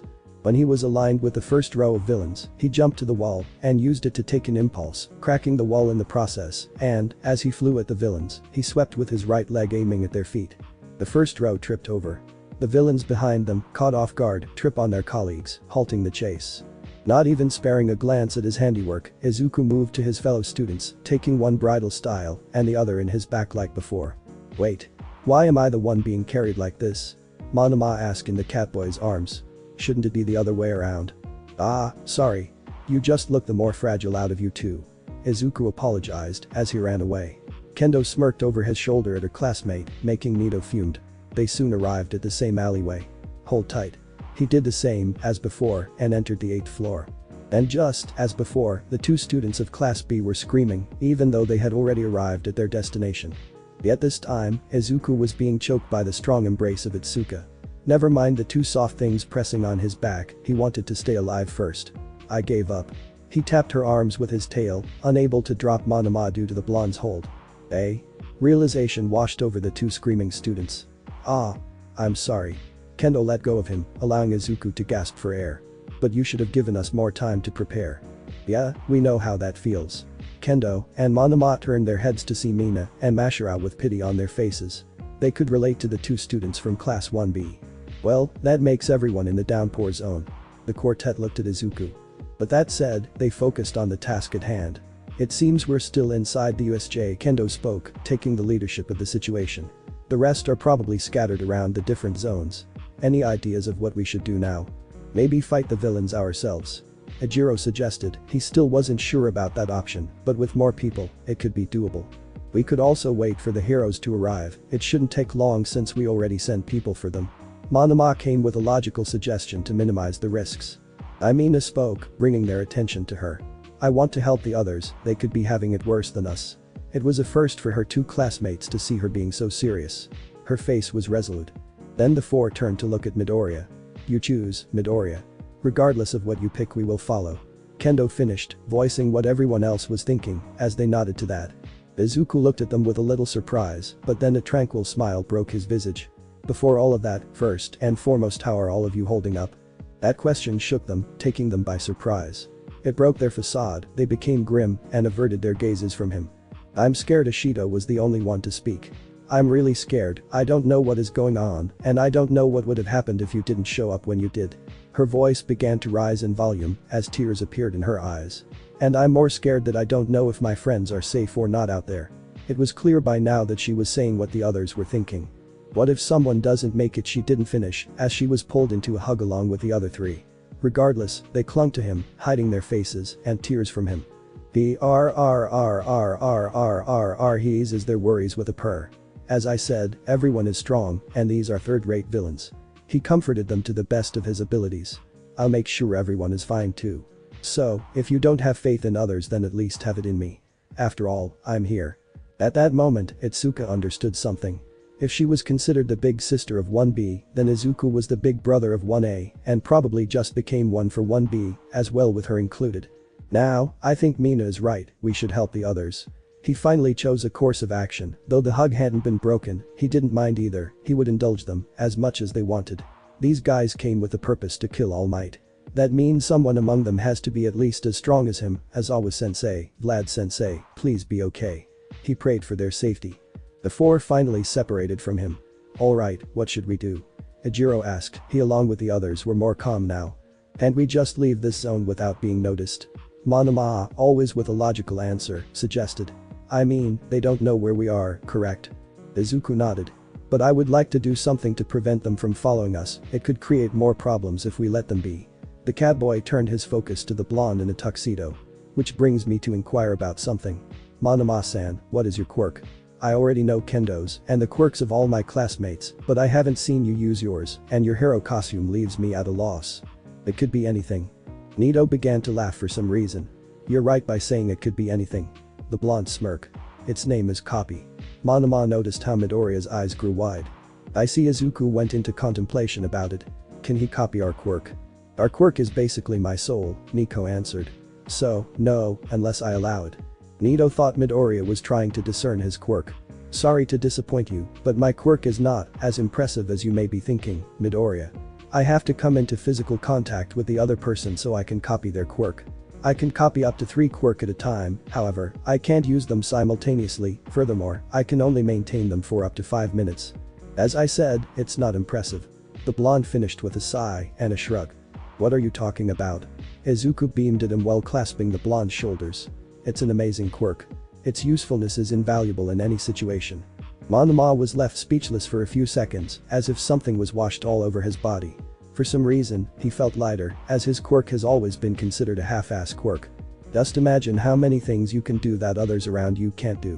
Izuku continued praising him, none the wiser of the reaction he was causing to the blonde.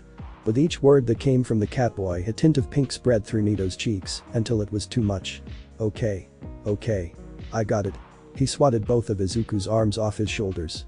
We should think about what to do now. He averted his face. Hearing that many praises at his quirk embarrassed him for some reason. Meanwhile, at the entrance of the USJ. A shiver ran down through every separated part of Setsuna's body. A disturbance in the force. Is this the rising of a new rival I'm feeling? She thought for a second. Whatever, just focus on taking this Kurogiri guy out. Izuku giggled a little, finding Monoma's reaction funny. Well, regarding what we're gonna do. I already have a plan. What? You have? Was the incredulous answer of the other four. Yeah, but I have yet to confirm if it is plausible. With that said, Izuku began to walk to the window once more. You should head for the first floor while I'm at it. I don't think any of you want me to carry you again, right? At the mention of that, the other four shook their heads profusely. Izuku smirked, he was enjoying teasing them. Thought so. Wait for me, I won't take long. If we can do it, then I'll explain it to you then. With that said, he disappeared. Meanwhile, in the other zones, the students were holding on how they could. In the ruins zone. And this is a little easier than what I imagined. Kirishima said, as another villain fell unconscious from one of his hits. I don't see the necessity to use one for all yet. Well, I guess we're too hard for them, Tetsu answered not too far away. Boom. Who else wants to die? Bakugo continued attacking villains with reckless abandon. He sure is giving it his all. The redhead smirks. Yosh. You're not leaving me behind, Bakugo. He then threw himself at other villains with a fierce smile. I'm not falling behind either. Tetsu did the same. A few meters behind them a villain smirked, preparing to attack them by surprise, but before he could make a move, he was swallowed by the ground, leaving only the head protruding from the surface. Sorry, could you not do that? The villain turned his head to look behind, finding someone in orange armor. Juzo then took a look at his fellow students. Sigh, why am I the one who had to end up with these three idiots? He then walked after the other three. Behind him were many other villains like the one he just subdued, with only their heads sticking out from the ground. In the landslide zone. What once was a pile of dirt was now covered in ice. The villains were partially frozen and unable to move as they trembled because of the cold. The one responsible for this was Shoto Todoroki. Are we even be needed here?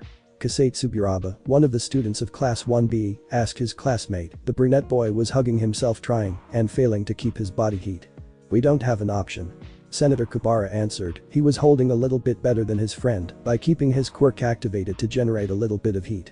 Todoroki ignored them. Why are you here? What's your plan? And what did that man with the hands mean by All Might meeting his end here? The bicolor teen interrogated the villains. You think we're gonna to tell? The villain smirked. Shoto was going to increase the ice over their bodies to make them talk because he was beaten to it as Sen's index finger came relatively close to the villain's eye. I wonder what would happen if I poked your eyes with my quirk activated, he said as he began to spin his finger like a drill. The boy, surprisingly, didn't stutter when he spoke. The sound of glass breaking took their attention as they saw Kasei taking a sharp piece of his solid air. I always wondered if these pieces could cut somebody. The underline of the inquiry and the malicious grin were enough to make it clear where he was going with this. I should make sure something like that doesn't happen in the future, so let's test it out. We don't need this many, I'll freeze completely who doesn't cooperate. Shoto decided to follow their initiative. The distress in the villains' faces was clear for the three students. In the conflagration zone were Tageru Kamakiri, Manga Fukudashi, Kajiro Bondo, and Koji Koda, holding the villains back. Unfortunately, Koji was not very useful with the flames around them, as he couldn't call for any animal to help. In the mountain zone, Momo, Jiro, and Kaminari were holding pretty well, thanks to the help of Yui, Kinoko, and Hiryu. Unfortunately, neither Kaminari nor Kinoko could unleash their quirk's full potential, because their classmates could get hurt. Finally, in the flood zone. Mineta had been just saved by Tsayu and now was recovering some air in the boat, the only solid ground in this zone. A little heaven in this zone flooded by aquatic villains. There was probably a joke there somewhere, but right now he didn't care. Around him was not only Asui, but there were also Tokoyami and two students from the other class, Ibara and Awase. Shit. The midget cursed. What do we do now? We're surrounded. He was panicking. Calm down, Mineta. His bird-head classmate tried to reason with him, but to no avail. You want me to calm down, we're toast, Tokoyami. The little teen grabbed his classmate's sides as tears formed in his eyes. Sayu slapped him with her tongue when she saw he was making the other two students nervous. Stop panicking, she stated, as if it was that simple. I can't stop if you ever are in a dangerous situation. Panicking doesn't accomplish anything for you, in fact, it would make it worse. The purple boy stopped mid-sentence as his conversation with Midoriya from yesterday after training resurfaced in his mind. They were talking about what to do when they were put under pressure once they became pro-heroes. Who would have thought he would need such advice so soon? Meanwhile, the other four just looked at each other when the little teen froze in place. If you can panic, then you can make a plan. You're smart, right, Mineta? The memory continued for a little more. Information. That should be your priority. It'll make it easier to come up with a plan. Who knows? Maybe your enemies are a bunch of idiots and you can bluff your way out. Even when Izuku wasn't around, he still was of help. Mineta took one ball from his head and contemplated it for a second. He then threw it to the water where the villains were. Touch that mine and you'll go boom. He laughed maniacally, then he observed the villains bellow, noticing how they got away from the harmless ball. With a smirk, he began to throw more balls. I didn't know they could do that. Sayu commented behind him. The little boy hushed her. They do not, but these dumbasses don't know what we can do. He shouted, whispered. Seeing the villains made some distance from the boat allowed him to let out a sigh of relief. That bought us some time. What else can we do to get out of here? He already did enough. It was the turn for the others. By the entrance, the remaining students tried to take down Kurogiri, but the villain was showing to be more slippery than they thought. 13 used her quirk to restrain him, yet a portal began to appear behind her with the power of black hole coming through it. However, before it could do something, the pro hero closed a finger of her suit, stopping her quirk. Sorry, but that won't happen. The space hero looked over her shoulder at the disappearing portal. That would have got me if I didn't know what to expect, Kurogiri grunted in frustration as he evaded a floating kick from Setsuna. It must be frustrating to have your quirk figured out in one glance from Midoriya. The pro continued her assault with her students, they'll eventually get him, and even then, it was just a matter of time before reinforcement arrived. I wonder how's it going for everyone. The catboy got back to the base of the building where the others were waiting for him. Alright, I think we can proceed with the plan. He smiled. Well, what is it? Monoma pressured him for the information. The closest building to the entrance of this zone. We'll bring it down to seal this place while we get out. Izuku explained with an eager expression on his face. Finally, his studies with death arms would come in handy. What? The other four exclaimed in disbelief. To them, he was asking for something impossible. Are you crazy? Itsuka spoke. How are we going to bring down a building? Izuku took a moment to look at Mina, this didn't go unnoticed by the others. You can't make your acid stronger, right? Yeah. I can control its solubility and viscosity. She confirmed what he said, though she still didn't get where he was going with it. I left claw marks on some walls and pillars, all you have to do is to destroy them with your acid. Izuku paused so they could catch up with what he said. Of course, you won't be the only one, that's where Monoma's useful quirk comes in. Nito's face cringed at the unnecessary praise, but a small amount of pink appeared on his cheeks. You'll do it while Kendo protects you and, in the meantime, Ejiro-kun and I will distract the villains. The other reason Kendo will be with you too is that she'll give you a signal to retreat. I assume an applause with your quirk would make enough noise. Kendo nodded at the inquiry. Then applaud 3 times when you're done with your part and run for the exit. Monoma raised a hand. The building isn't going to collapse on us, right? It was a reasonable concern. It won't. Well, it should not. I'm the one who's going to give it the last hit to bring it down, as I'm the only one who could make it out with my speed. Izuku informed, pausing for a couple of seconds as he pondered on something. I'm not perfect and you could be at risk. I understand if you don't want to follow my plan, you don't have to. I can always stay behind and handle the villains myself while all of you get out. It's your choice. He finished, his face completely serious. The other 4 paused for a second, regarding Izuku with incredulity. Yet when he didn't back down or called it a joke, they understood he was convinced he could do it. We're not going to leave you behind. Mina was the first, exclaiming with ferocity that he even suggested that. She's right. We're not leaving you. Kendo spoke, crossing her arms, as a frown graced her face. Yes, we're getting out of here together. Ejiro finished, as Monoma nodded at their statements. I'm not sacrificing myself. To be honest, I don't think any villain in the entire USJ posed a threat to me. Izuku spoke to ease their concerns, but there was arrogance mixed in there. Their numbers don't change that either, the only thing I lose fighting them is time that I don't have when I could be out there helping the others. Monoma's face twitched a little. You're sounding a little arrogant there. Like if we'd be useless in a fight. Izuku paused for a moment, then slowly looked at his classmates for confirmation. They avoided his gaze and, as Ejiro scratched the back of his head he said. Remember what Izawa-sensei told you about overconfidence. The catboy looked down at his hands. Felines are prideful by nature. Nico echoed one of her warnings from the day he got this quirk. Izuku nodded. I see, sorry it's been getting stronger lately. That confused the others. What was getting stronger?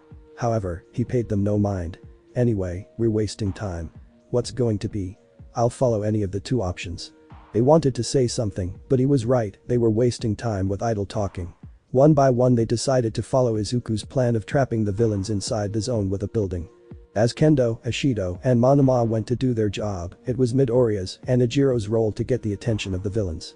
And what better way to do it than to cause a ruckus fighting them? Ha! Mashirao implemented his tail in his martial arts, making it hard for the villains to gain the edge on him. However, compared to Izuku, he needed multiple hits to knock a villain down, when the catboy took only 1. The blonde gave a glance to his partner just to see how the green head broke the jaw of a man with a well-placed punch. The villain hit the ground hard and stood there, not moving again. Ejiro could allow himself to see his classmate, as most of the villains were focused on the catboy rather than him, as Izuku was the bigger threat. So, he was not joking when he said he could do this alone. The blonde thought. Out of the way, weaklings. I'll handle this shithead. Said a villain whose skin appeared to be made out of stone. He approached Izuku with confidence as the other villains stopped to watch. None of them were making any progress against the Catboy, so maybe their partner with a hardening quirk could do the job. Ha, try to hit me, and you'll break your hand. Izuku just let out a sigh as his eyes showed the villain pity. Could you stay out of this? Scared? The hardening villain smirked as he took another step forward. Last warning. You don't want to do this. Izuku spoke clearly as he leaned forward. Ha. Quit your bullshit. You can do nothing to me. I'm stronger than you. As the villain gave another step, he soon fell to the ground face down. What? The man felt how his left leg was pulled up and a foot was placed on his back to keep him down. The villain soon found out he couldn't push himself up, so he looked over his shoulder. There he found the Catboy holding his leg and stomping his back. The fact he didn't see the kid move sent chills down his spine. You're right, it'd be hard to damage you. The other villains noticed he meant that it's not impossible. On the outside, that is.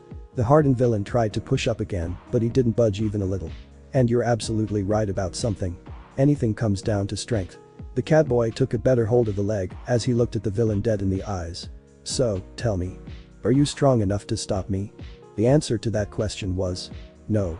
Crack. The scream of pain that the villain made echoed through the zone as his leg was broken. See, this is the problem with your quirk. Because I can't punch you, you're still conscious. Izuku's voice sounded cold. The team moved and grabbed both of the villain's arms by the wrist and moved his foot in between both shoulder blades. You're still a threat. The villain told him to wait, to forgive him. But Izuku just gave him a sadistic grin, and with a snap, both shoulders were dislocated and a new set of painful screams were heard. Bashirao shuddered, he didn't know Midoriya could be this vicious. It was like another person. Izuku let go of the crying villain and looked around at the rest. Any other with a hardening quirk who wants to try their luck? He smirked. All of this was just an act to scare the villains, of course. To dissuade them from attacking. However, a tiny little bit of him felt good, and that tiny little part was growing little by little. Many villains looked nervous and reluctant to make a move, yet. Ha. Izuku turned around as he grabbed both arms of a woman with absurdly long claws. The woman's face contorted in fear when she noticed what precarious position she was in. You wouldn't hit a woman, right? She smiled nervously. Sorry, but I'm a firm believer of gender equality. However, I'll avoid hitting the face out of courtesy. Izuku replied, tilting his head to the side and giving her a friendly smile.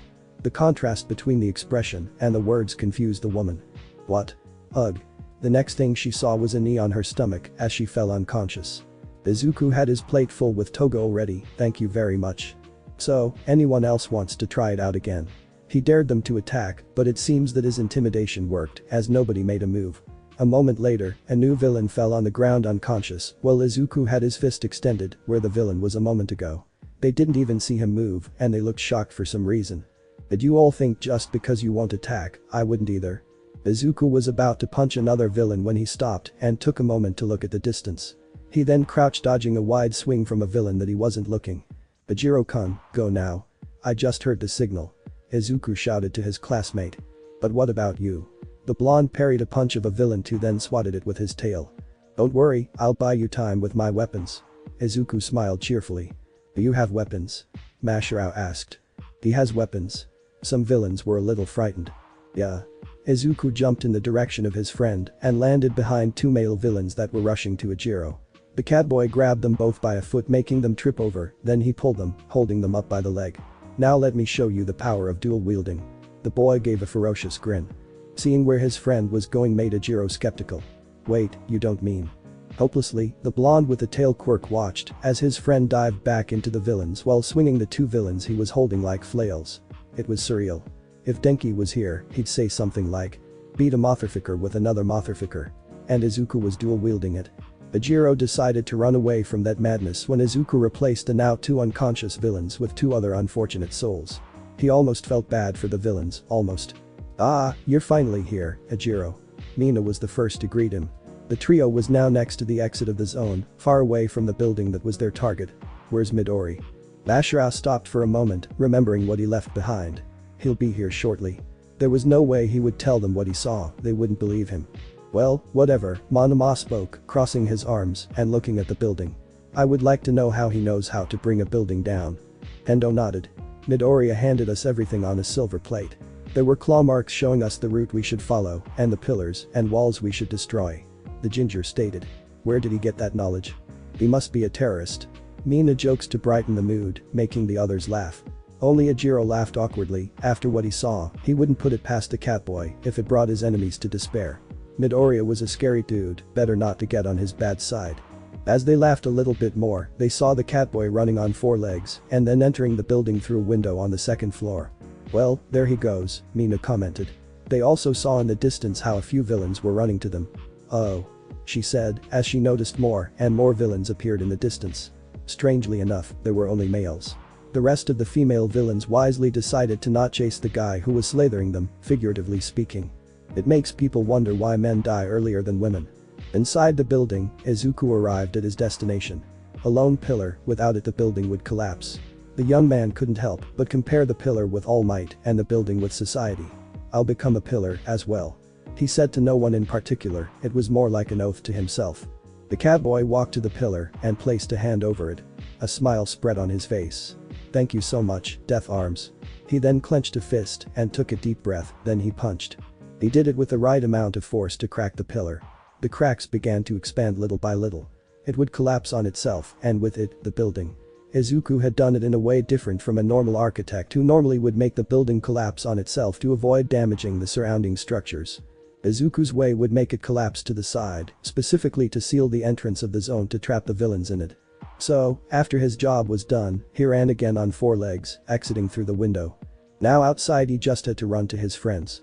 Unfortunately, there were some villains on his way, which meant they were in the way of the collapsing building behind him. The majority of villains stopped when they saw the building beginning to collapse, and the ones on its way weren't different. They had frozen in place when they saw the immediate danger. Izuku ran to those villains, and when he got next to them, the catboy hit them as hard as he could, not only knocking them down, but throwing them out of danger as well. He did it as fast as he could, and when it came to the last one, the building was right on top of them, so Izuku threw himself, tackling the villain, and barely getting away from the disaster. The 2 of them rolled. "Midoriya!" The quartet of students screamed and rushed to their friend. The 2 stopped rolling, and Izuku ended on top, but instead of listening to his friends, he looked worried at the villain. "Are you okay?" The man had his eyes lost in the ceiling for a few seconds, then responded to his savior. "Yeah, thanks for saving me." His friend arrived at his side, but he didn't pay them any attention. Izuku let out a sigh in relief. "I'm so glad." He smiled, then, as he smiled, his right hand blurred, and the villain was unconscious with a bruise on his cheek. Midoriya turned to his friends. "Is everyone alright?" They were looking at him with different shocked expressions after seeing how cold he was with the Avildoer. After collecting themselves and moving behind some bushes, the 5 students poked their heads to look at the situation in front of them, and they went still with what they saw. The huge villain with the brain exposed was over Izawa, holding his broken right arm. Not too far away was the body of Vlad, left to bleed. The students were glad they could see he was still breathing. The question was, for how long? Mina had already covered her mouth to stop a scream that was building up. Itsuka decided to avert her eyes and keep them shut. Nito had decided to cover his eyes with his hands. And Mashira was hugging his tail. Izuku, on the other hand, had his eyes wide open and his tail was restless, moving erratically. Unnoticed behind his glasses, the pupils of his eyes kept changing shapes from slits to circles, and vice versa. They were lucky they hadn't been noticed by the villains. "I'm going in." That was what Izuku said. Everyone saw him like he just grew a second head. "What?" they shouted whispered. "Are you suicidal? The teachers couldn't win, idiot." Monoma was the first to speak. The others agreed. "We'll just put ourselves in danger." Kendo followed, trying to deter the catboy. "Yes, please listen to them," Ashido pleaded, clutching his sleeve. She didn't want to let go because Izuku right now was the only thing that made her feel remotely safe. Ejiro had a grim face. Midoriya, for the first time since they saw the scene before them, turned to look at them. "I never had the intention to put any of you in danger. The only one getting in there is me." The others were going to refute, but they were beaten to it. "I know you think you're strong, but this is absurd. What makes you think you can win when the teachers can't?"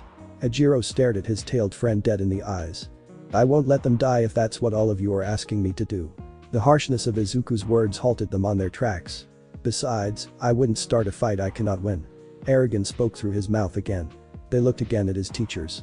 "I won't ask you to fight, but it would be of great help if you retrieved the teachers when that villain comes for me. Use Kendo's quirk to carry one, while Monoma does the same by copying her quirk, Ashido, and Ejiro will protect them from any other minor villain." They tried to speak, but he didn't let them. "You can stay out of it too, I'll figure something out to keep the teachers safe."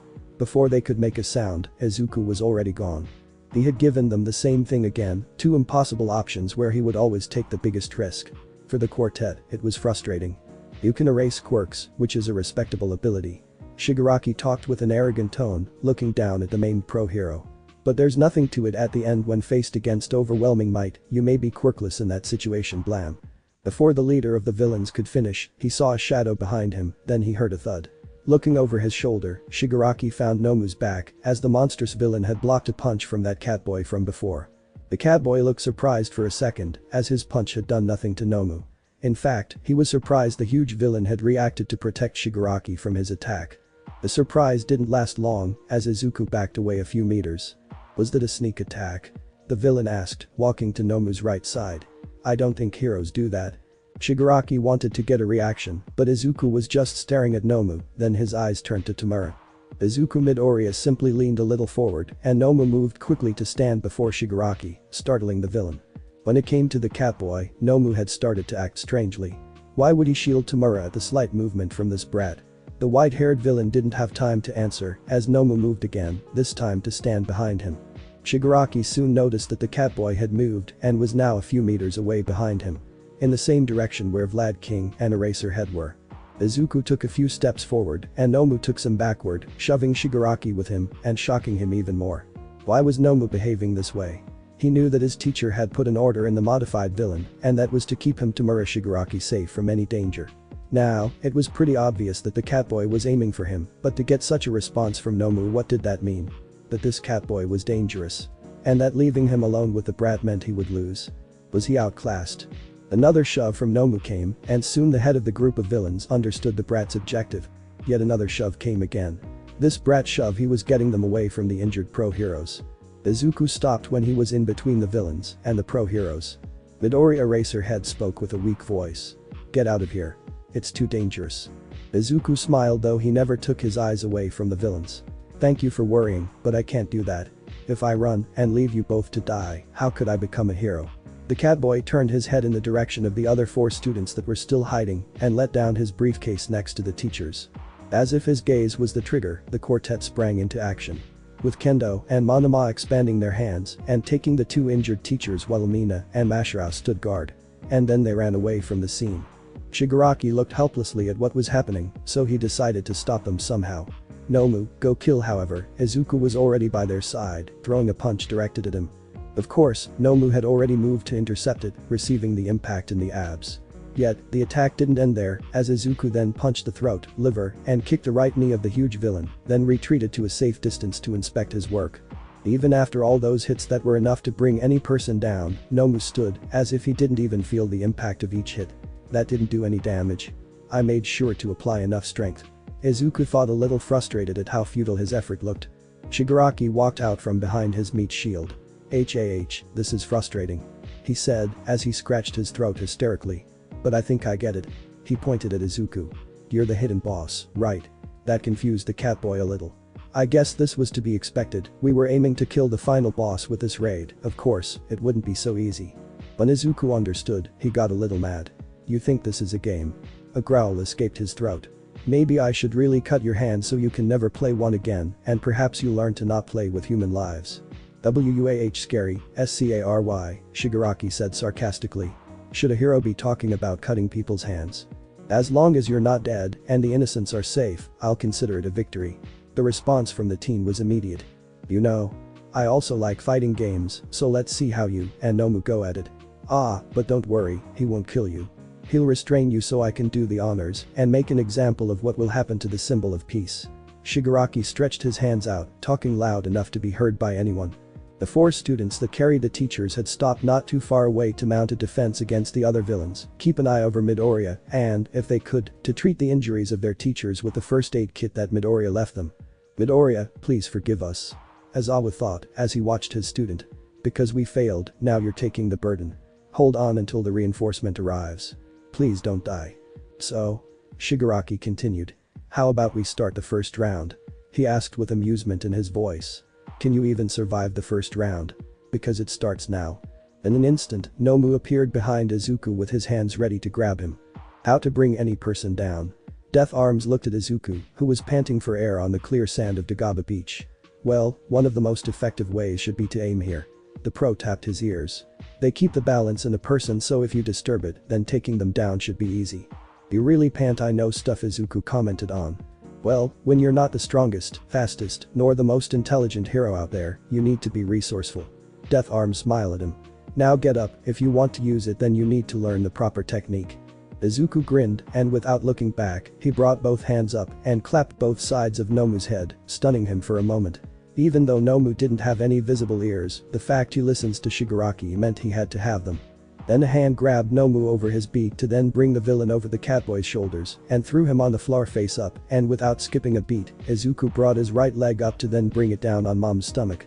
The impact cracked the ground, digging the massive villain a few centimeters in. The onlookers were surprised by how easily he dealt with the situation. The quartet smiled, thinking that maybe Izuku was right and he could deal with all of this. Midoriya looked at Shigaraki, unimpressed. "You're next." Shigaraki was a little surprised, but then a wide grin appeared behind his hand mask, startling the catboy.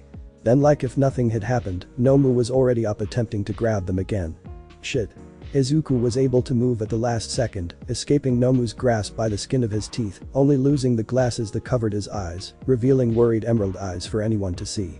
He made distance between them to collect himself. "What?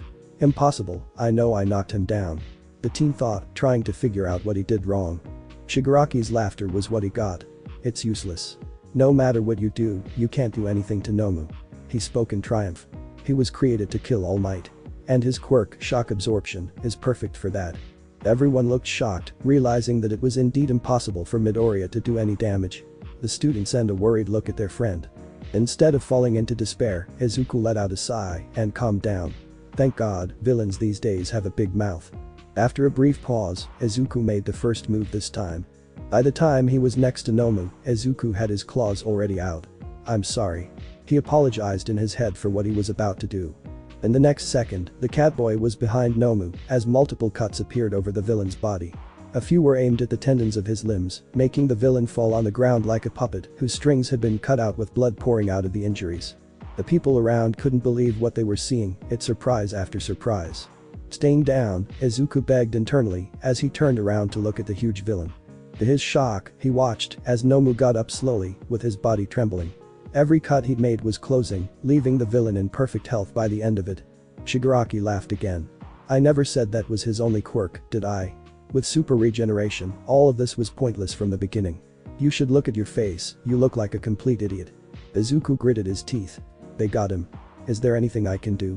The teen looked around slowly, his gaze ended upon his four friends and the teachers. The look of helplessness they were giving him put a bitter taste on his mouth. "What? You're trying to run now that you know you can't win?" Shigaraki mocked him. Izuku let out a sigh. "No," he said, as he stood straight. Then he raised his right arm in the air with his index finger pointing up. Everyone looked up but found nothing. Then Izuku said, as everyone looked back at him, his expression was completely serious. 987, he was counting down. "Ah, this should be interesting, let's see what you got." Shigaraki decided to indulge him, after all, there wasn't anything the kid could do to win. Izuku didn't pay him attention as the countdown continued. 4 3 2 1. Midoriya appeared in front of Nomu and threw a punch at his stomach. Blam. "I told you it was useless." The leader of the villains stopped mid-sentence as Nomu bent down, throwing up saliva, and his face showed something for the first time. Izuku then punched more time in the same spot with such strength that Nomu's body was lifted from the ground a little. Then, as Izuku backflipped, he kicked Nomu on the chin and threw him up in the air. Yet Izuku didn't stop there as he crouched on his four limbs and jumped to follow him. While in the air, he claws the villain multiple times, ending by grabbing both ankles, then spinning as fast as he could, throwing Nomu back to the ground, cracking the concrete. But it was far from the end as Izuku soon landed with all his weight and momentum on Mom's stomach, the villain showing shock and pain from all the beating. Izuku got off of him, then grabbed both legs and began to spin once more. "Get out of my face." He sent Nomu's body flying far away from there. Izuku stood there, looking in the direction he sent the villain, as he panted a little. Everyone had their mouths hanging. Even Shigaraki was shocked, which soon turned into rage. "Cheater. You fucking cheater. Hacks. I called hacks." The villain yelled. "You still think this is a game?" Izuku frowned. The catboy considered himself a reasonable guy, but people like Shigaraki had a talent to bring out the worst in him. Fine, I'll take those hands. He extended his claws. Shigaraki didn't look in the least threatened. Okay, I guess I'll give it to you. You're the winner of the first round. That made Izuku's ears twitch. First round. This is over. At that moment a shadow coming from his back loomed over him. Impossible. Nomu closed his arms around him. After a moment, the huge villain looked over his shoulder towards Izuku, who was a few meters away. He'd lost his Haori, which was now in the villain's grasp. Wow, clap clap clap, that's the second time you escaped, you're pretty slippery. Shigaraki had to give credit where it was due, it was the more reason to kill the kid now and avoid more problems later on. It doesn't matter, you'll die today. I promise you that. You have to be kidding me. He isn't down. Izuku couldn't believe it. That was his best move. If he wasn't so determined to make an example of me by capturing me first, I would be in pretty bad shape right now. Nomu doesn't let him use that move from before and keeps the pressure. Tamura ordered his minions. The huge villain moved on the offensive. The two engage in close quarters, yet Izuku couldn't do much other than dodge. He hit and clawed, but it didn't accomplish anything. You would think that for something so big it wouldn't move so fast, but here he was, keeping the pace, leaving little for anything other than to dodge any attempt to grab him. Midori Mina, along with the others, were concerned for their friend. Shigaraki turned to them. I guess in the meantime I'll finish what we started. He began to walk towards the four students, frightening them. Mina and Mashirao stood on guard to protect the others however they could. As Tamura took another step, something hit him hard on the left side of his lower back. Ah. What? He turned around, but saw nothing until he noticed a pebble on the ground. He looked around then focused on Izuku who was still engaging Nomu in combat. However, for a brief moment, his emerald eyes turned to him. Izuku was still keeping watch on him. Midoriya somehow managed to throw that pebble at him, making his message clear. He was not letting him do whatever he wanted. TCH. So annoying. Nomu, try harder. Somehow, the huge villain became more unrelenting, increasing the pace. Shit. Izuku was already struggling. Now, if he loses focus, he'll be done for. Shigaraki turned to the students. Now, let's see if you have something to offer. He crept closer and closer. The students got ready to confront him until the scream echoed in the USJ, bringing the attention of anyone who heard it. Kirishima turned around in the direction of the scream with a shocked face. That voice, it's from Midoriya. The four students yelled. Nomu had caught his left arm in one of his hands, and with his strength he crushed it, breaking it like a twig. Izuku had his teeth gritted, but the pain in his face was clear for everyone looking. Finally, Shigaraki grinned. Izuku punched and clawed trying to get free, but to no avail. Good job, Nomu. Now hold him right there. I want to have some fun with him. Forgotten were the other students as Shigaraki walked to the little kitten. Am I gonna die? Izuku thought. He was cornered. No, I can't, Mom would be sad and alone. The others are counting on me. After me, they're next. I have to prevent it at any cost. He gritted his teeth in determination. He knew what he had to do, though that didn't mean he liked it, so he opened his mouth. Shigaraki paused for a moment as he saw the catboy bite Nomu's forearm. Seriously, now you're going to bite him, you really are just a brat. He made fun of the kid. Then he paused again with what he saw. Izuku's jaw clenched, digging into the flesh to then tear a chunk of the forearm to then throw it away as blood spilled out. Useless, his super regeneration, Shigaraki commented, but Izuku dug in again, tearing more flesh. He did it again and again, fighting the super regeneration off. More blood continued to shed, covering Izuku more and more. I'm losing it. His thoughts became dizzy. I can't. He felt the iron of the crimson liquid running down his throat. Tears began to flow from his eyes for some reason. Nico, please don't let me kill. Its jaws came to a stop as everyone looked in horror. Its teeth had bitten something hard. A low growl was heard, then his jaws shut and the bone snapped with a sickening crunch. It got free and jumped backward, landing over its feet. Its arms and head left hanging, which cast a shadow over its face. Something fell on its feet with a thud. A severed arm, Nomu's severed arm. Droplets of blood fell along with a transparent liquid, too viscous to be tears. An indescribable feeling came over everyone present. Even from the entrance of the USJ, people could feel that something wasn't right. Some people looked at themselves, surprised and confused, or they did not know the reason they were trembling. The voice began to whisper in their head, each time becoming louder and louder. Run, run, run. Run. But they didn't listen. What thing should they run from? Then the voice stopped. Many looked at each other just to confirm that everyone was experiencing the same. Then the voice came again, this time with something different. Too late, don't move, don't bring attention. Mina didn't know what was happening. So, she looked at her classmate with concern. His back was facing her, and he wasn't moving. She opened her mouth to call him Midori. The roar, that didn't belong to any living creature anyone knew about, erupted from the body of Izuku Midoriya, forcing everyone inside the USJ to cover their ears and fall on their knees. In the mountain's own, the villain, who had a derpy Kaminari captured, was forced to let him go. Aokijiro was the most affected as she covered her ears as hard as she could. Momo noticed how blood began to come out of the rocker's ears. Many villains in the flood zone were knocked out as sound traveled differently in the water. Glass began to break in other zones like the downpour one. At the entrance, everyone was experiencing the same. Even Kurogiri had stopped moving. 13's helmet cracked a little. But that was not the biggest shock for the pro. You have to be kidding me. The USJ is trembling. Finally, after what felt like an eternity, the roar died down. Everyone looked at Midoriya as it stomped the ground, cracking it, and a growl left its mouth as saliva dripped from it, displaying its teeth and claws while being covered in blood. Its left arm was still broken. Yet all of that went unnoticed as they saw threatening primal golden amber eyes staring at Nomu, who stood his ground. The third round was about to begin as the hidden boss had entered its second phase.